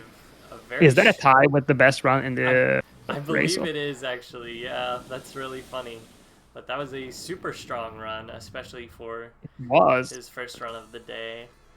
You mentioned Zyzex did not have a leaderboard time submitted, so that is an excellent time. Yeah, definitely. I'm not sure what his PB is and if that is a PB for him or not. He did. Zyzex just mentioned in the chat that is a PB. So congrats to him on his PB. Congrats, yeah. And we get to update today's top run to at least share a performance space, because now we have two runners that have done an 11:25, and those two runners will be up against each other. And also that is time for Valen, a 12:11, hitting low in that 12-minute range. Super good there. Another excellent time, yeah, indeed. Once again, an awesome time from both runners. Zyzex hitting the boss just definitely gave him that slight upper hand there, and he kind of just took it and ran with that lead and kept it going. So good run from both runners here. Good game to both of you guys. And yeah, we're going to start looking into our next match, which will be the final one of round 2. It's going to be EphemeralEngine versus Zai, who will be our final runner that we have not seen yet today. So looking forward to seeing that there, and then we'll be getting all the way up into the semifinals right after that. So pretty exciting there. We'll see you guys after this, and yeah, once again, good game to both runners of this match. Another awesome and very exciting match for this tournament.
And we are back with the final round of the quarterfinals here, or I guess, yeah, quarterfinals. Don't get me to lying. With Zai and EphemeralEngine. So we've seen win a match. Zai is our last runner we have not seen today, who also, fun little fact, is 4th place on the leaderboard right now. So I think we're going to see some really tight gameplay from both of these runners. And with that said, I think we're just going to hop right into it, because I know I'm excited to see this match. I hope you guys are too. So if you guys are ready, I'm going to count down in 3, 2, 1, go. Alrighty. All right, we see a Mighty and a Sonic. This is the combination I like the most, especially in co-op runs, I find, because as I believe you mentioned this already, but the two characters are just palette swaps. Yeah, this will give you guys a good chance to see just how similar these guys' animations are, whereas when we see Ray, he's kind of totally different. Not really sure how that came to be in development, but we did see Mighty in his next appearance after this game in Chaotix being a replacement of Sonic, who was originally planned for that game. So they kind of seemed to keep with that, and then obviously in their most recent appearance in Mania, Mighty and Ray also still look very similar to, especially Mighty looks very similar to Sonic in that as well. So kind of a fun, like, probably development quirk for this game that ended up being a little bit more of a fun theme tradition for this guy. Definitely would love to see these characters in more things than just the 3 games that they've been in, or 2 games for Ray. But yeah, we're seeing a little bit of a divide from these 2 runners based solely just on Zai hitting movement slightly tighter than EE. So even though none of them have missed any tricks or anything, Zai is just running a little bit tighter on the lines, getting the corners a little closer, but they're still neck and neck, really. Zai was actually able to get through the level with 0 rings, which is quite the feat.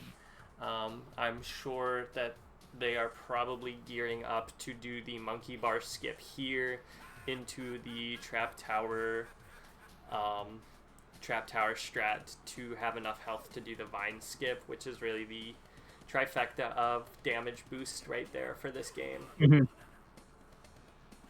Yeah, I think especially during the tool-assisted speedrun development, we found that relying heavily on damage boost is a way to save time, which is kind of funny, as this is a very fast-paced game, and normally taking deaths is quite punishing, but there is a way to use them to save time, indeed.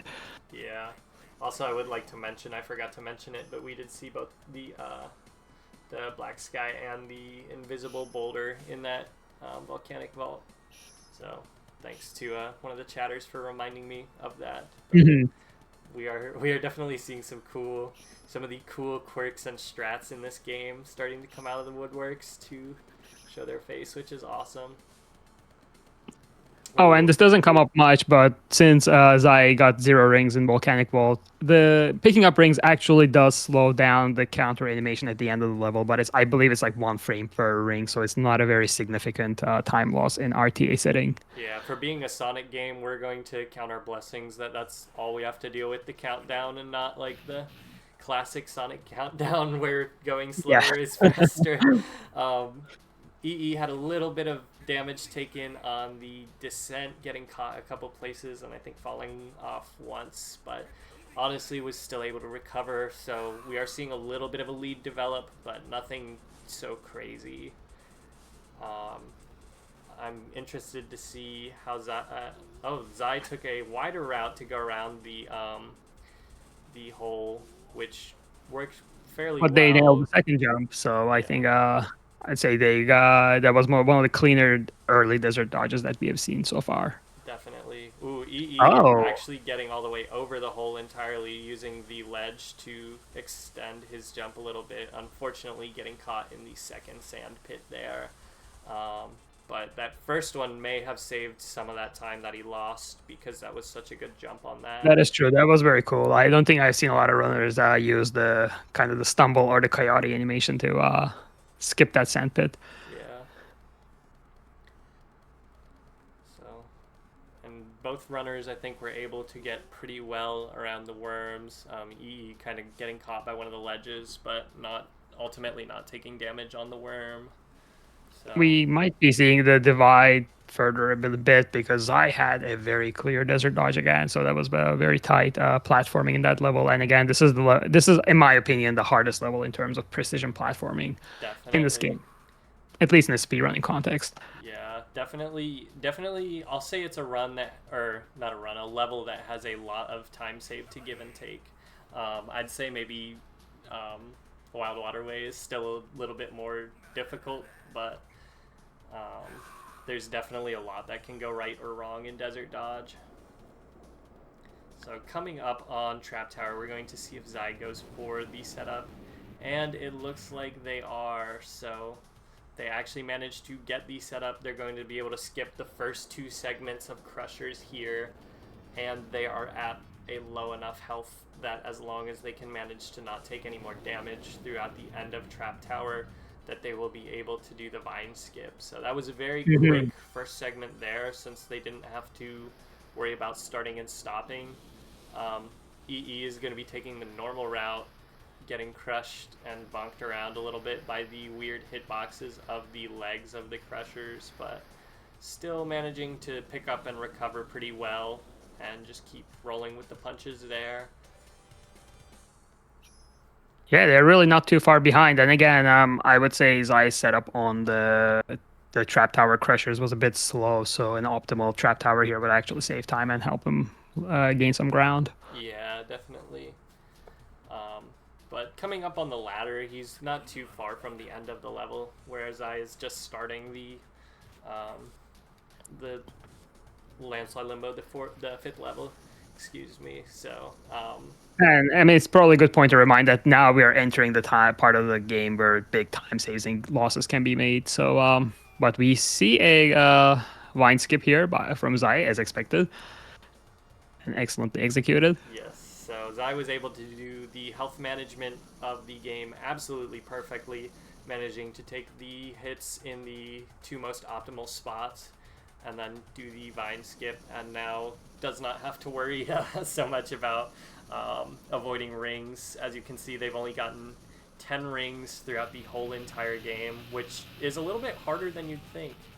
And now we are going to see her set up for the boss skip, unfortunately missing it, which will give EE a little bit of a chance to catch up, potentially, though the backup on that boss skill was still very clean, yeah. Unfortunately. And I believe actually Zai themselves mentioned it in the chat earlier, in an earlier race. Even if you miss the boss skip, the positioning of the boss skip puts you at an excellent spot to get a quick boss kill. That is very true. Yeah, that is super true. So she was able to very, very well clean that up and continue on. And now we're seeing EphemeralEngine go into the boss, using the more traditional kind of jumping up at that corner so as not to be bounced back into the fire, the electricity. And it looks like the boss is willing to play nice on it for the most part, registering most of these hits. Sometimes the boss will just decide that no, you didn't hit it, but it looks like he's able to get through it pretty well there, so that's good.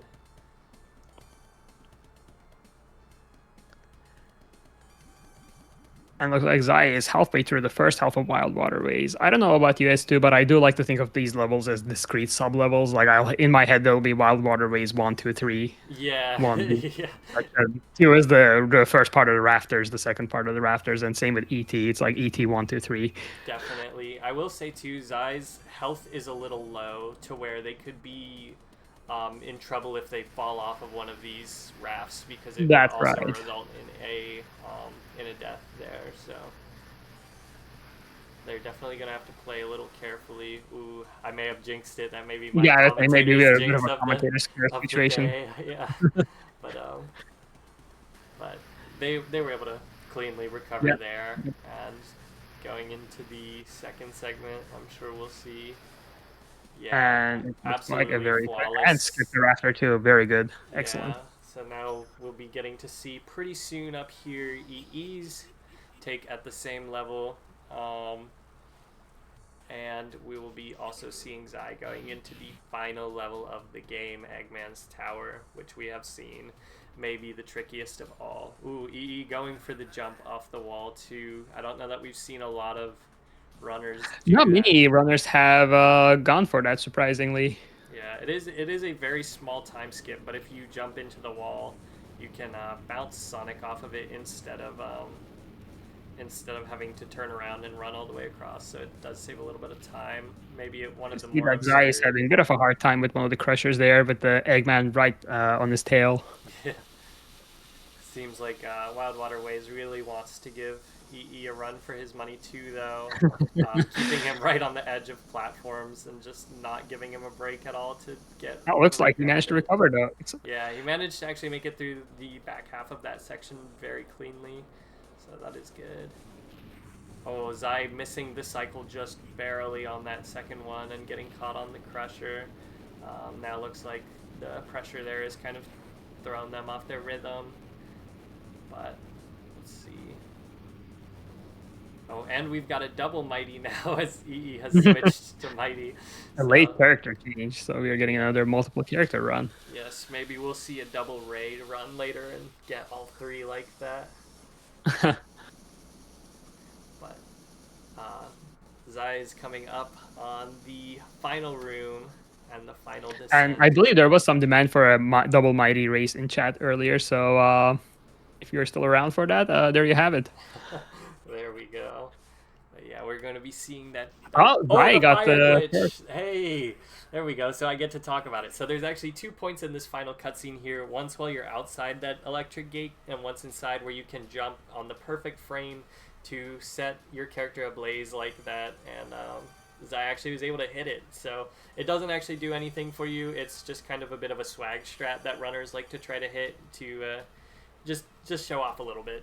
So it's very cool to see that, and very cool to see an 11:27, 2 seconds off our best run of the day. Actually, that is a super duper solid time, especially for hitting the boss skip, which saves maybe 7 or 8 seconds, or missing the boss skip, which saves maybe 7 or 8 seconds.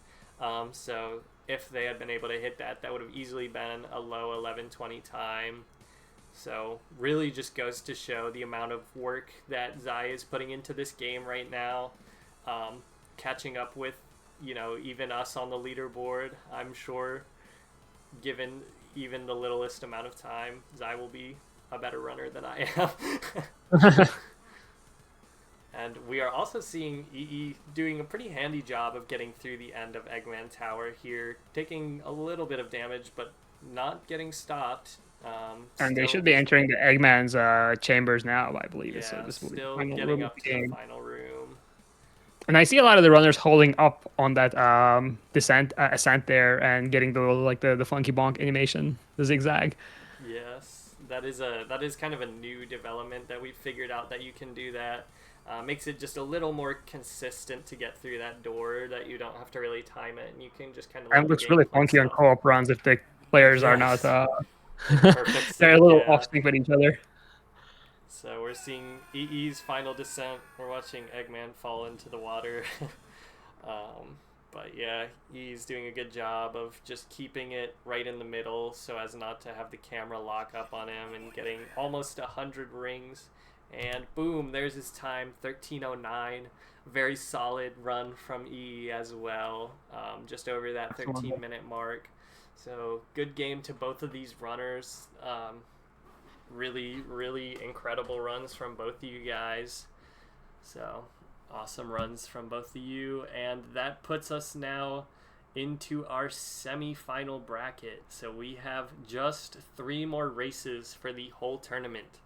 Can you guys believe it? So up next is going to be MikePuzzler and Hibnotix, and then followed by Zyzex versus Zai. I'm sure my tongue is going to get tripped up on that match. But yeah, so we're going to move over to intermission, and we will be setting up for the semifinals in just a moment here. Stay tuned, everybody, because it's about to get real.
Hello gamers out there, hope you guys are all doing well, and I hope you can actually hear me, but I am making a slight amendment here.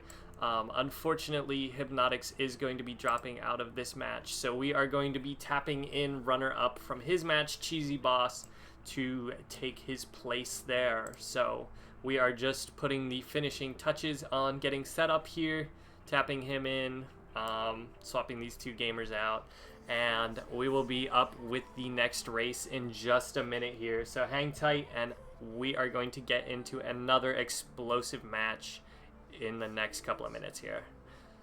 So good luck to the runners, and thank you guys out there for watching.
Alrighty, we are back with our first semi-final match, MikePuzzler versus Cheesyboss.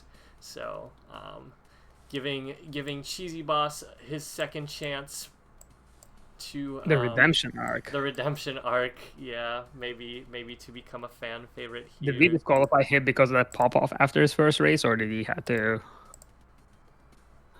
Sorry. No, I'm saying, did we disqualify him, or did he have to drop out? Oh, he had to drop out, unfortunately. So, we'll be running Cheesy versus Mike, which I think will still be a very good match.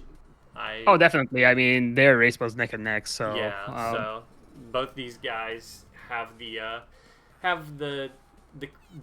credit to be in this match for sure. Both of them have definitely earned their spots here. With that being said, I think if you guys are ready, I'm going to count us in 3, 2, 1, and go.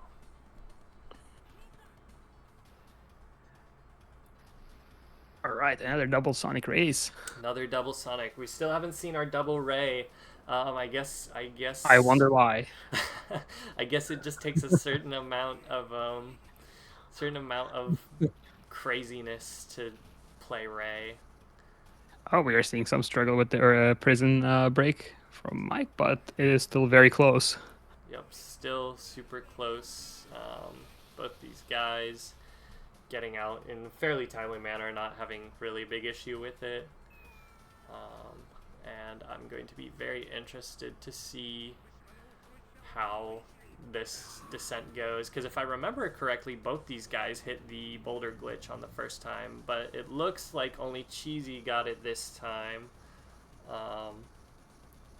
So we're going to be seeing, I think this run will be a very good display of two runners who are similarly skilled but using our first gate skip.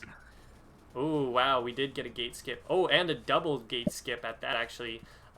That's right, really Cheesyboss cool. pulling out all the stops for the second chance. Yeah, for real. So that's probably the newest strat that's being implemented in runs, with only a handful of runners actually doing it. It's very hard. You have to hit a specific pixel and get bounced between hitboxes on the gates. Very similar to how the boss skip works, but that one's a very recent discovery.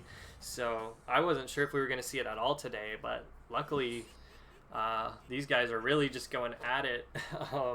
So that skip, since he got both of them, probably saved him a good second, which we're seeing here. He's maybe about a second over Mike just with that. Yeah, I was going to say, in a race setting, it is a kind of a risky strat because it doesn't save a whole lot of time, but it does make the level very reset heavy, what is otherwise basically the tutorial level, and it's free. Definitely, yeah. I would say these days I'm losing most of my runs to Volcanic Vault, to missing one of those two gate skips, so to hit two of them like right off rip is very crazy, but not to get stuck on the level we're not even on anymore. We're looking at a very solid Icy Isle, though Mike has taken a death on both of the monkey bars, putting him at kind of a different health point than Cheesy, who at this point in time is still maybe poised to do the vine glitch if he is able to get the trap tower set up and not get too much more rings. It is worth mentioning that second monkey bar, if you're actually right up against the wall, you can miss the collision with that monkey bar, which is, again, one of those things with isometric platformers. It can be very tricky to gauge the actual distance between objects. Yes. I also want to say, too, this is one of my favorite runs right now to watch both screens beside each other, just based on general movement, seeing as Cheesy is playing the traditional keyboard setup that most runners are using, whereas Mike is using a trackball, which we're seeing a lot with the hardware runs, but on emulator, I think Mike may actually be the only one using a trackball for the whole entire leaderboard. So it's really cool to kind of see the movement difference there for somebody using a trackball and kind of being at the mercy of that versus somebody who's moving at full speed the entire time and is at the mercy of crashing into everything moving so fast. So absolutely, I have tried trackball only once on emulator, and I will say I stopped using it right after, but it was certainly an experience. So shout outs to him for making it look easy. Yes. Ooh, Cheesy just barely got caught by the second worm there. Looked like he had the good setup, but got hit by the second one there, so that might be a chance. Nope, looks like Mike is also going to get hit by the worm, but both of them recovered fine on it, so no. But this also means Mike is now at a good health to be able to do the vine skip. That is true, actually. I don't know how trap tower goes, and he did have an excellent trap tower in his first round, so we will see if there's a repeat of that performance. Yes, definitely. So not too much difference in these runners' times right now. Cheese slightly pulling ahead after getting, especially that good Volcanic Vault, just really still keeping its impression on this run right now. But it's worth mentioning those sand pits that Mike just went through are really difficult on trackball. Yeah, I'd believe that. Because even on keyboard, you still have to get the positioning just right to run straight through them. It's not as free as everybody today has made you believe it is. So coming up to Trap Tower, I think if I had to guess, I think Cheesyboss is going to be going for the setup we've seen a couple times now. Ooh, but he failed it, so he's going to have to play the level normally. that might give Mike a chance to set up, and he may actually have an easier... Oh, wait, no, I don't think he has enough health to do it, if I remember correctly, so... I don't think he needs to. I think he's able to get a very optimal trap tower by just, with, again, this virtue of using analog controls. Yes, definitely. So I think he may actually be able to even save a little time up on Cheese here, especially with the small setback of Cheese losing time to the setup, failing the setup. It looks like they're both going to be able to go up on the right side and finish out Trap Tower. Definitely closed the gap a little bit here. Not entirely, but definitely is starting to claw his way back up. And depending on how these last 3 levels go, he could make a gun for the win, especially depending on the boss. I feel like their distance apart from each other is about the same length as the save on the boss.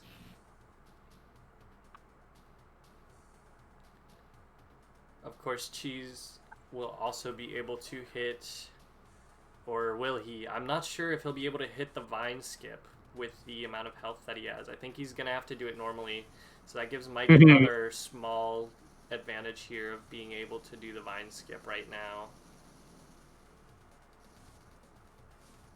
But he's going to play it safe and actually just do it the normal way, which is respectable as well.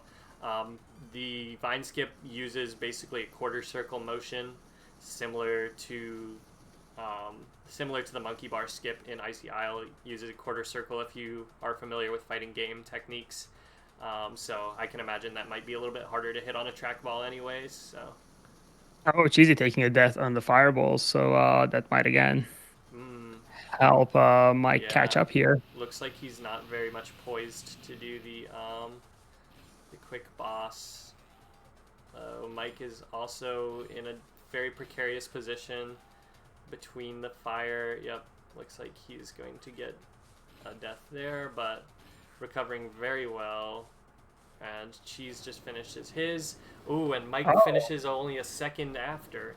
So yeah, so there was some time save after all. Yeah, that definitely closed the gap between the two of them, and depending on how close this next level is, we may actually see Mike in the lead by the time Eggman Tower comes up, because Wild Waterway, even a single death could drop a second or two.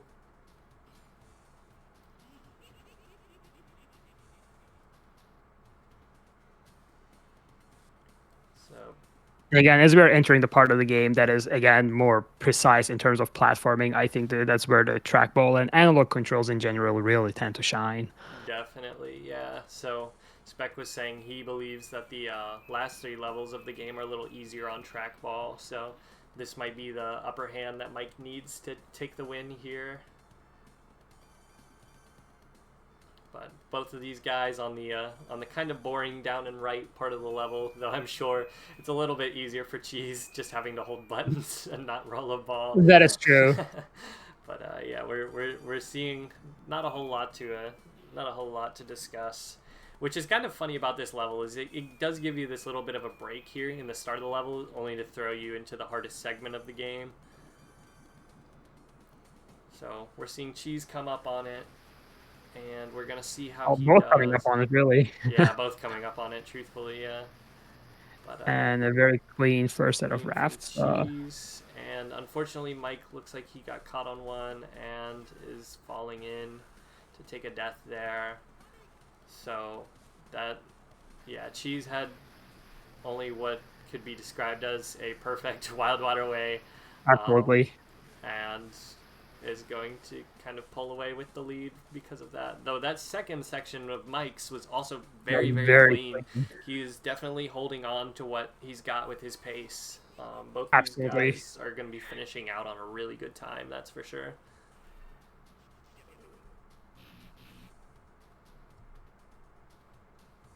So Cheese coming up on his first one, and he managed to hit the optimal cycle, getting through this.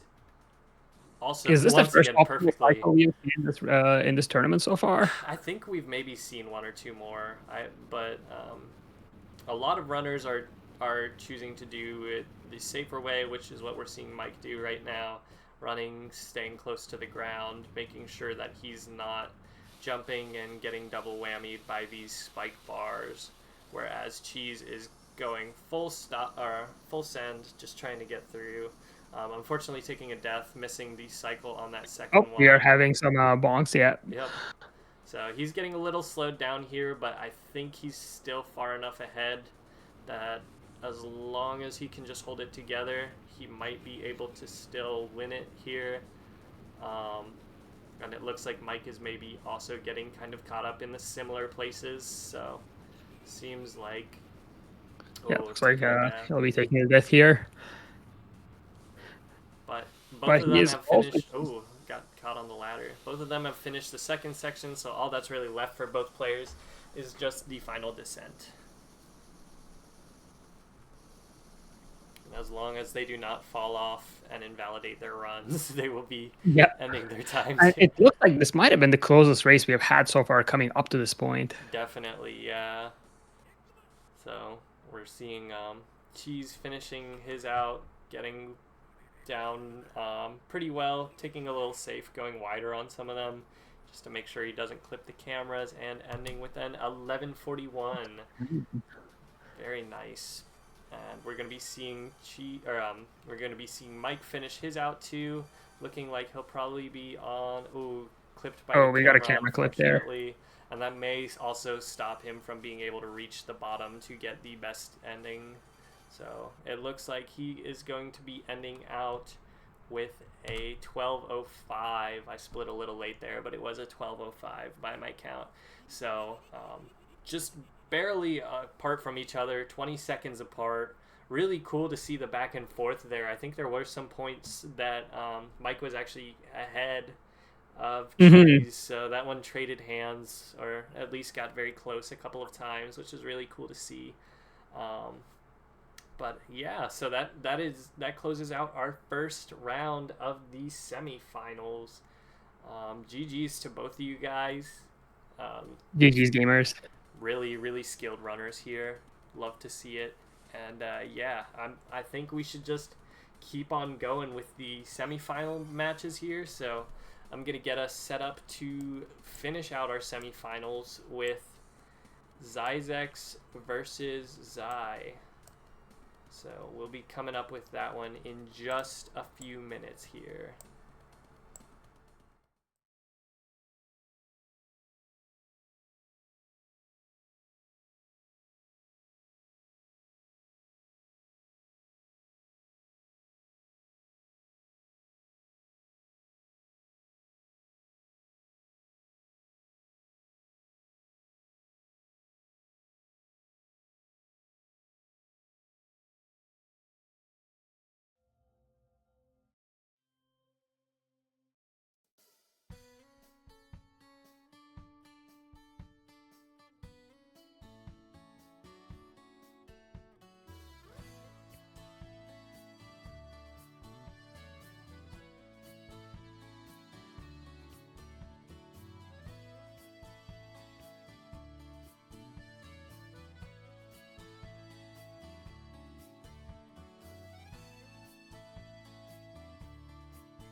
Alrighty, we are back with the final match of the semifinals, Zyzex versus Zai. This is going to determine who gets to move up to the finals and face off against Cheesyboss. So, without further ado, the battle of the Z's. We're going to start it off in 3, 2, 1, go! So finally getting my double Ray run that I've been praying for since the start of this tournament. Both these runners are going to be playing the same character.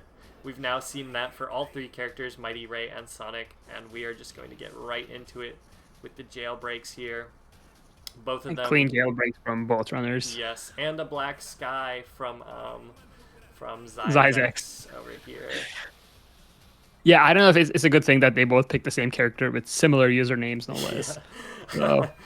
It's okay. I think it'll be fun, and I'm glad we got to see the double Ray because I was hoping we would, and I was a little nervous we wouldn't, but we got to. Also, both of them getting Boulder Glitch, both of them dropping it midway through, but still both getting it.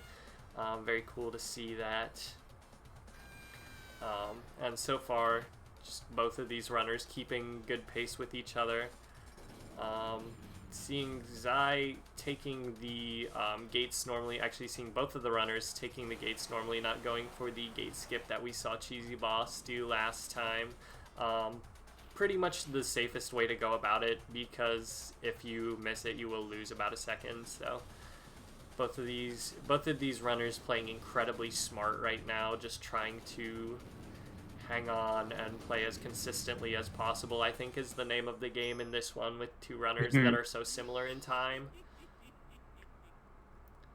So, and it looks like they're still within a couple of seconds of each other. Yes, definitely. So we were able to see Zai actually get through the first level without any rings, whereas Zyzex was picking up a little bit more.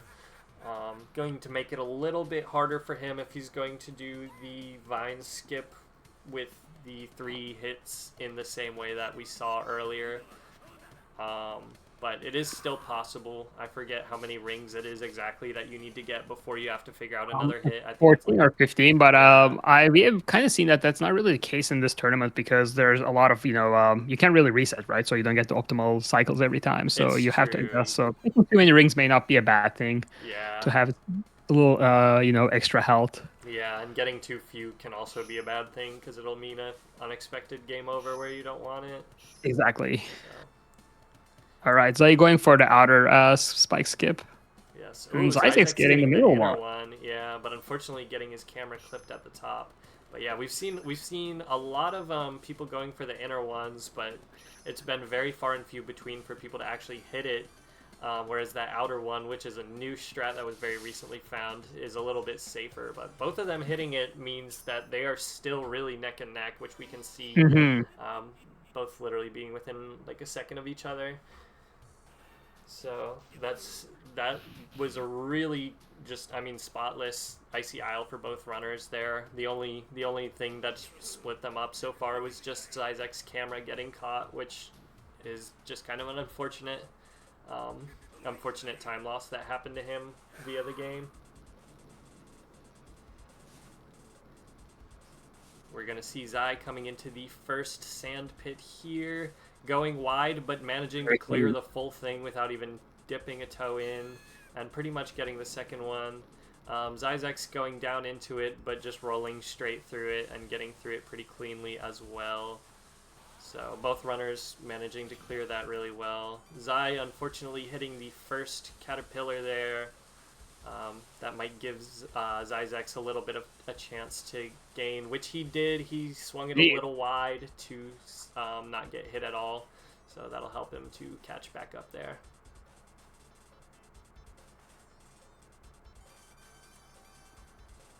Really seeing some of the best gameplay of the day so far put on display so far.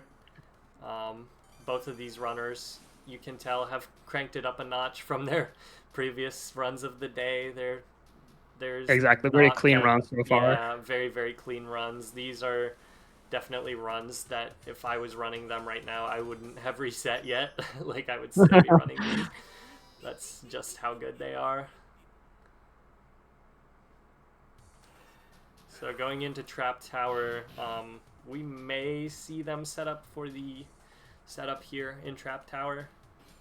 I know Zyzex is good to do it. I think Zai may be a little low on health, but I'm not certain. I think she might. Or are they planning to go the intended route to just shave off that fraction of a second? Yeah, that to is give a true. bit more of an edge because they're so neck and neck right now. That is true. Ooh, bonking on the electric, but looks like she is going to go for it, and she was able to hit it. So now Zai is on that edge with the setup, whereas Zyzex chose to go the safer route and shave that half a second by playing the normal route. Unfortunately, unless he takes a hit, he won't be able to do the vine skip in the next level, so that'll leave a little bit more time save on the table for Zai there. Very clean trap tower spikes from Zyzex as he took the intended route, so that's I think worth noting. Yep. And on the ladder, just a few seconds behind Zai. Both of these runners still keeping it so tight that we definitely have to watch out for the boss glitch, because that may be very much the make or break in this run. And I believe both of these runners will go for it, if I am not mistaken. I think we saw both of them try it in their previous runs. Mm-hmm. Actually, Zai, I believe, did hit it. Or Zyzex, I believe, got it. Now it's getting confusing, isn't it? Yeah, it's very confusing. The Raid Runner got it in their first run. Yeah, exactly. So, yeah, we're going to be seeing that. Like I said, I think we're going to be seeing... Yep, we're going to be seeing Zai do the vine skip just to eke out a whole nother second there. But, Zyzex missing the first blind there. With and then going for the skip, because might as well. It turns out he will get it after all. So that's definitely a little bit of a time loss there. But like I said, the boss gives him more than enough time to take the lead back, depending on how it goes. So we're going to be seeing Zai. Improvisation skills. Yeah, we're going to be seeing Zai go into it now. So we're going to see the first attempt on the boss skip, and it looks like she got it. So that is definitely going to make this a little bit trickier for Zyzex. Not that there isn't still time to be saved later on in the run, though looks like he unfortunately did miss the boss skip, and will be having to fight the boss the normal way. Luckily, he's still able to put in a very fast one, quickly weaving. Ooh. Yeah, he's getting the double hits. If you hit the boss, if you're close enough to the boss, you can get a quick rebound and then a second hit. So I believe Zyzex was going for those. Yes, luckily he was able to, even with the death, still clear the boss quickly enough to not be terribly far behind. So he may still have a shot at it yet, as long as he can just really hold it together for Wild Waterway and Eggman Tower and get some good cycles on those.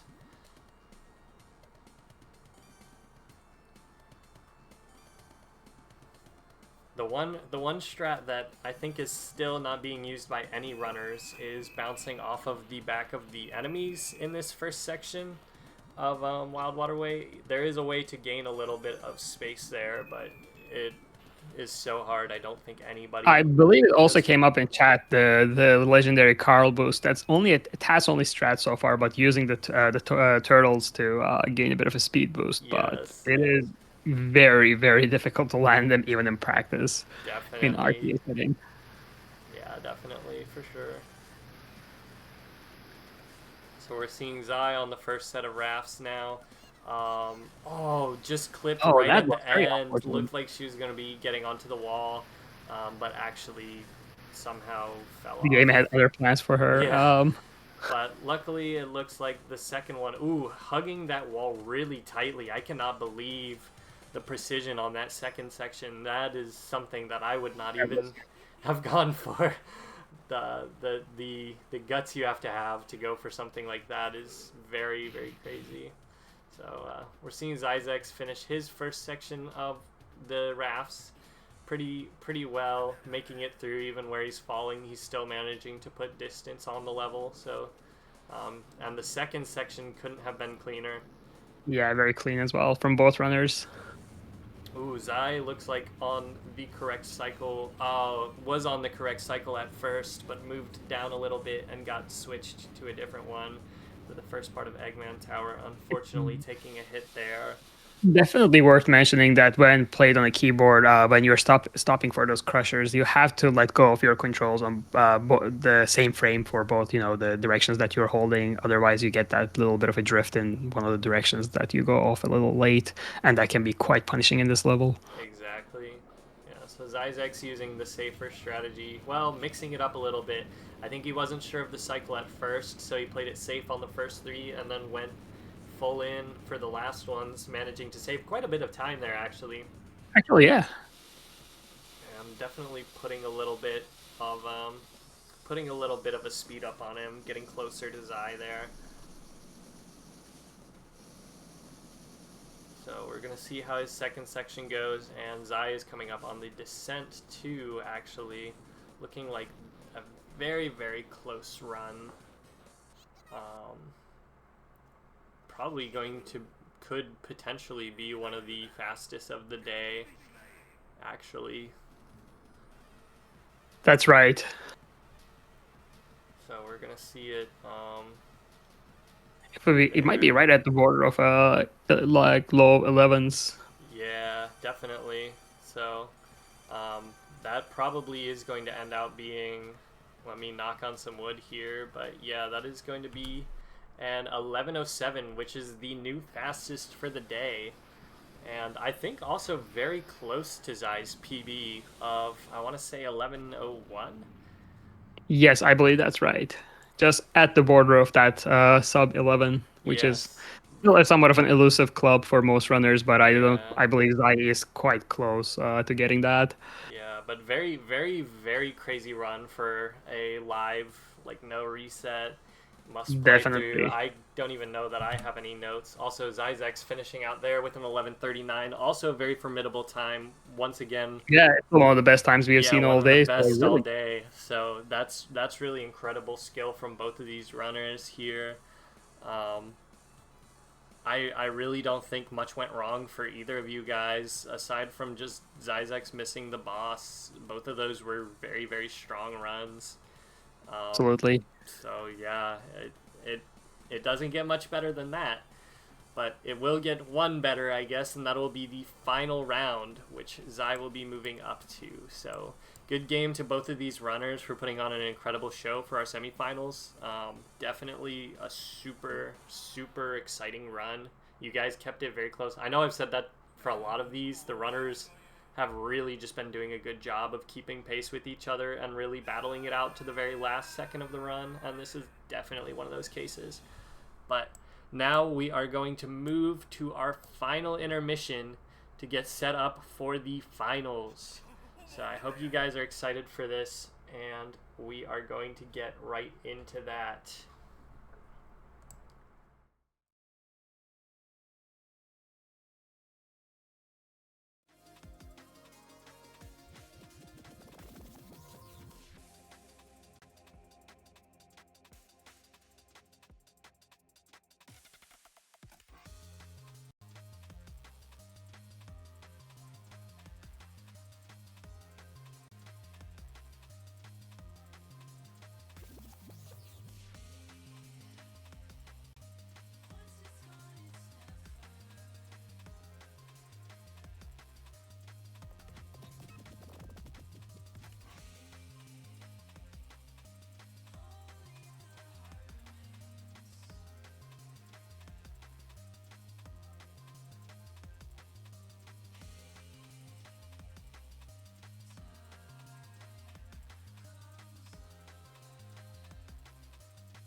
And welcome back, you guys. We are in the final round of the SegaSonic Showdown.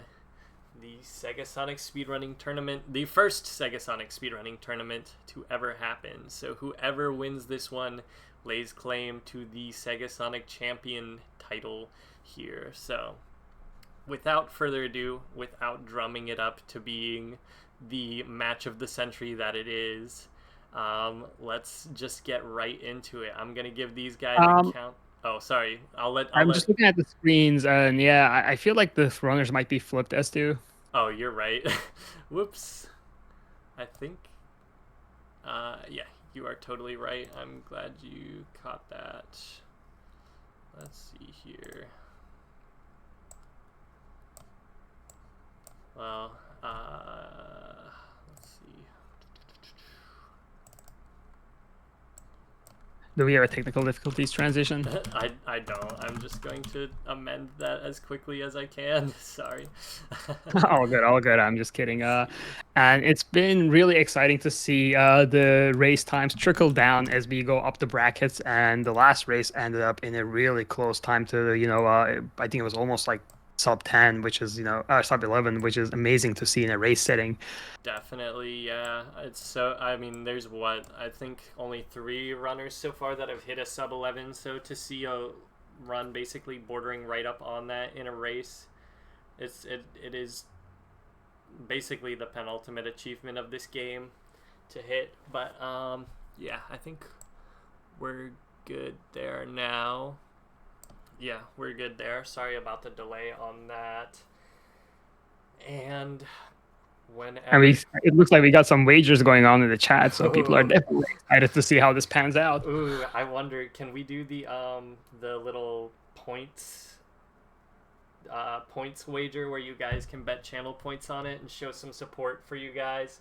If one of my mods is out there in the chat, maybe one of you guys can set it up for us. But I think for us over here on the racing side, I think we're about ready to sink our teeth into this one, yeah? Sounds like it. Let's go for it. Alrighty, guys. I'm going to give you the countdown now, so let's get it in 3, 2, 1, go. Alrighty. We have got a Mighty and a Sonic at the top. No Ray, unfortunately. And definitely, those are the 2 characters that you want to see at the top level of this game. Well, at least nobody here can complain that they lost by a frame of a cutscene. So, luckily they're playing on even ground here. Do you think we are going to be coming down to a frame on this one? Maybe. With what we've seen from these runners so far, it really could come down to a frame, because both of them have at certain points in this put down basically like perfect levels and runs that are just strings of like crazy good execution. So I'm very curious to see how this turns out. We are seeing already right off rip, Zai has been getting the boulder glitch, I think, for every single run that they've done. Getting it, dropping it, but still getting it in the first place. So that's pretty cool to see. And, ooh, Cheesy actually going for it and once again getting the gate skip on both of them. So this is the perfect display of just how much time those gate skips save. As you can see, he's pulled away pretty much a full second right here just from hitting both of those, which, once again, I don't think even me and Spec are consistent with them, so to hit both of them basically 4 for 4 is just a huge show of Absolutely skill. Is. I don't even do the first gate just because I don't want to reset the runs that early. Yeah. More one of laziness, but I definitely applaud the guts that one has to have to go for them in a race setting. Definitely, yeah. So very cool to see that. Very cool to see that we're just seeing both of these players like really pull out all the stops for this final round. Coming up on the ice cubes, both of them. Ooh, Cheese actually using a jump to recover from one that he maybe wouldn't have gotten around otherwise. Both of them dodging all of them.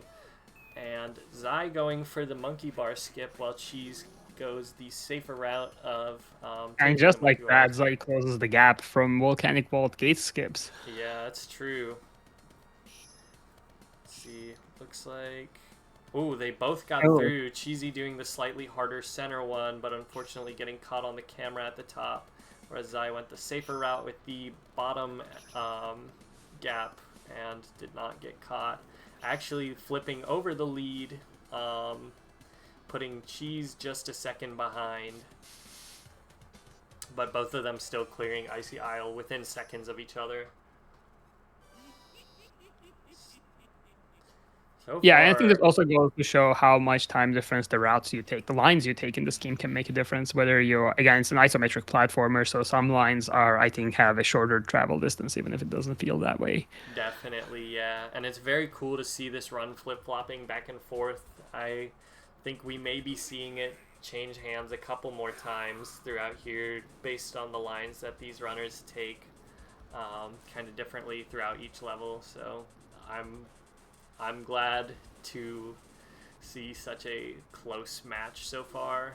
Really is as entertaining as it gets. Unfortunately, she's getting stuck by one of the tornadoes in that first hole. Really Made it through cleanly through the second sand pit, but yeah, those tornadoes are completely RNG as far as I can tell, so it's just bad luck if you get hit by them. Yeah. Ooh. But he was able to make it up by taking a tighter section on the worms and getting through them just a little bit faster than Zai, who took a safer, wider route on it. So he is definitely putting effort in to close the gap as much as he can. You can see it by the things that he's going for. Going to be seeing Zai finishing out, just crossed over the last sand pit and finishing out Desert Dodge, quickly followed by Cheese here, who is also doing the same. Coming up into Trap Tower, both of them have enough health to where they can go for the setup and still make the vine glitch on the vine skip on the next level. So we'll be seeing if they both go for it or if they decide to take it the safe route or the traditional route to cut the half second there.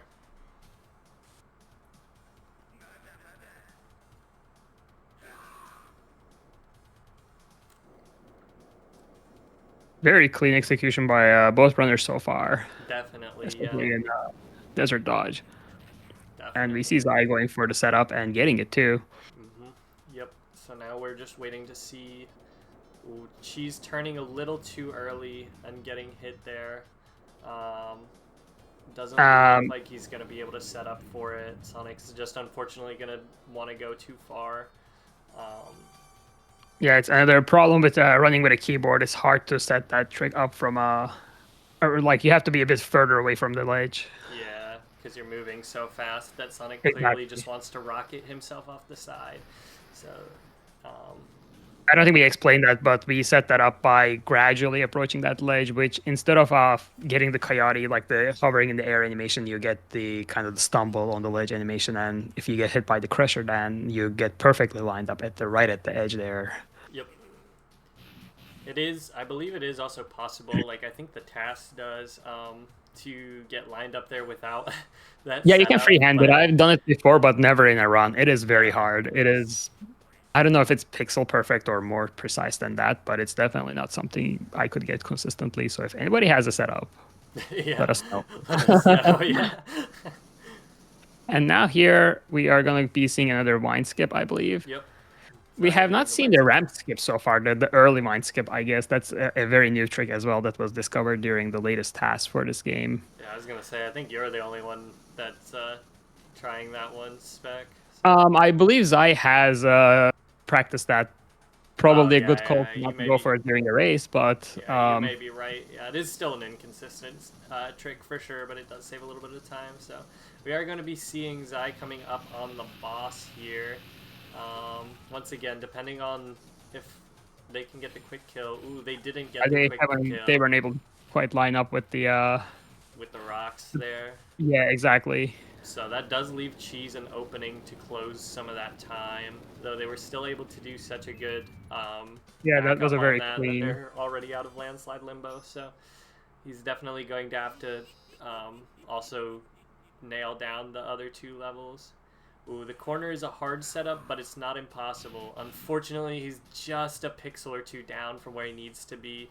Gonna have to hit this the regular way, and unfortunately getting comboed by the boss and taking a death there. But I think he will be able to close it out fairly quickly. Mm-hmm. Yeah, there's the final hit, and he will be out of landslide limbo momentarily as well, as Zai is going through the first, I guess some might say, the boring section of Wild Waterways, where for keyboard runners it's just holding down. Yep. But for some of our runners that we've seen earlier, it was a more of an arduous process of rolling a trackball the entire time. Yes. Due to the nature of this section, we like to have a little fun with the commentary on it. But unfortunately, I don't know that I have anything fun for you today. Well, I guess I can give you a joke here. What's the fastest beverage? The fastest beverage? What is it? Sonic the Eggnog. Thank you for the pity laugh. Anyways, we're seeing Zai going through the first section, just absolutely phenomenal movement through there. If they're able to hit this one like they were, which it looks like they will, yep, I will call that a perfect Wild Waterway. It was not as much a nail-biting moment to us as the commentators as it was last time, but it was a very cleanly executed Wild Waterways. Definitely, yeah. I will say for sure you can tell by all of their runs today just how much Zai has practiced Wild Waterway, with how consistent they are at the level. I think every single run they've put down nearly, if not perfect. I see some mixed reactions to your eggnog joke, but the one that I'll be picking is, can we ban S2? Oh, wow. I don't know what will happen if I get banned from my own stream, but maybe I'll think of a better joke next time for you guys. The spectral takeover is not the worst thing that can happen to this tournament. To very true. So good movement from Cheese on the second half of Wild Waterway there as well, getting through it. And it looks like Zai is already already halfway through Eggman Tower. Looks like having a very clean Eggman Tower. Yeah, if she can hit the second, just barely caught on the second cycle. But still, with that first section, I can imagine this is definitely faster Eggman Tower for them. And they're just about done with that section as well. And looks like Cheese is going through the first part now. Yep. She's using a similar mix that from what we saw last time, mix of jumping and staying safe to the ground to kind of get through that section in a both fast but safe way. Very well executed, and we are going to be seeing Zai coming up on the Eggman and Descent right now. Oh, and with the fire glitch displayed yet again. Very cool to see that twice by Zai now. Yeah, so twice by Zai. Let's see here. We're gonna see what this time comes out to. It looks like it's once again going to be a lower set 11-minute time. Zai probably low 11:10s is my guess. Yeah, Zai being very consistent with these mid to low 11s. And yep, that's going to be an 11:14 right there. So that is another very good time for a race. So extremely good there, and that is going to crown Zai as the champion of our first SegaSonic Showdown tournament. However, don't go anywhere yet. Let's see Cheese close out another amazing run. Everybody cheer him on because he's also at the end, and it looks like he's still going to be getting a very good time, either a high 11 or low 12. So I believe it will be a sub 12. Yeah, everybody hype him up. Oh, getting caught there, but I think he can still make the good ending. Yeah, he can still clutch it out. And that he will. Oh, and just by milliseconds getting the sub 12. 11:59. Wow. So that's awesome. Good game to both of these runners. Congratulations to you, Zai, for becoming the champion of SegaSonic, or rather the SegaSonic Showdown tournament. You won it today. You've won it all. But both of you guys Congrats. put up an incredible fight. This, like, seriously, I felt like I was watching two Tasses go, basically. You guys just were hitting trick after trick. Could not believe it. And I hear notification sounds, so the channel might be popping off here, and I see a lot of activity in the chat as well. And again, congrats to Zai and GG's to Cheesyboss. That was an amazing run from, again, both of you. So I think there were some really impressive times today from all the runners. Yes, definitely. So good job to everybody who played, not just these two that made it to the finals, but I would like to take some time to shout out everybody who has been here and been playing today. That would be, let's see, Cheesyboss, Zai, MikePuzzler, Zyzex, EphemeralEngine, ValenDelMontón, Hibnotix, CubbinaTheMermaid, Startunes, and Allybear. All of you guys for entering and coming and competing today. Thank you so much. There wasn't anybody that did a bad run. I think everybody like showed up and gave it their all, and it's at least every run did one thing that wowed me. So I thought that was really cool. And shout out to everybody in our Sonic speedrunning community who came through. Even if you didn't compete, if you came through to watch your friends run, or if you came through to, you know, shout out the tournament or whatever, thank you guys for all of that, for making this happen for us. I know this has been me and Spec's brainchild for quite a few years now that we've been wanting to set up a tournament, so it's great to finally get to do it. Absolutely, and thank you, Stu, for organizing bulk of this. I'm really just kind of showing up here last minute to do some commentary, but it was really Stu putting a lot of the work behind the scenes and making this happen. Yes, but you definitely helped me out a lot, especially on just getting through the commentary. I don't think it would have been nearly as entertaining without you, and yeah, I appreciate you coming through for me on that. So I think with that said, that is going to close us out on this tournament. So thank you guys, everybody who went to or everybody who came to participate, and everybody who came to watch. And don't go anywhere yet, because I am going to be sending us off to a Sonic Heroes runner. We've seen Sonic. We're gonna watch some more Sonic. So don't make me look like a fool. Show up for the raid and just give the guy a good luck.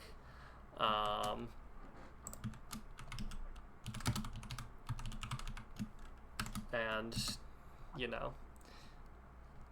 No, absolutely. Sonic Heroes is an excellent speedrun as well, so I think it's the best way to conclude a SegaSonic tournament. Yeah, definitely. And I guess as a last closing statement, I'd like to say, if you missed this tournament and you would like to participate, or you didn't even know about it until you watched it and now you are interested in playing the game, you should pick it up. The game is pretty easy to learn, and there is a very complete speedrunning guide that I've made that will help you at least get started. So if you want to learn the game, you can also reach out to me and Spec. We're more than happy to teach the game to anybody who's willing to learn it. And it's very likely that I will run another tournament like this in the future. So keep your ears open for that. I'm gonna definitely try to do something like this again in the future. So keep a lookout for that. And for those of you who are my fans, you know, I do streams every week, or for those of you who are interested in what I do streams every week. I speedrun a variety of games. A lot of them are Sonic games, so if you're here for the Sonic, that's what I do. Spec, do you want to give yourself a little introduction here? To myself, right at the end the tourney. Well, Yeah, I don't know if I'm going to be doing a lot of SegaSonic, to be honest. We do races from time to time with this too, but I'm usually on Spectral Platypus on Twitch. Oh.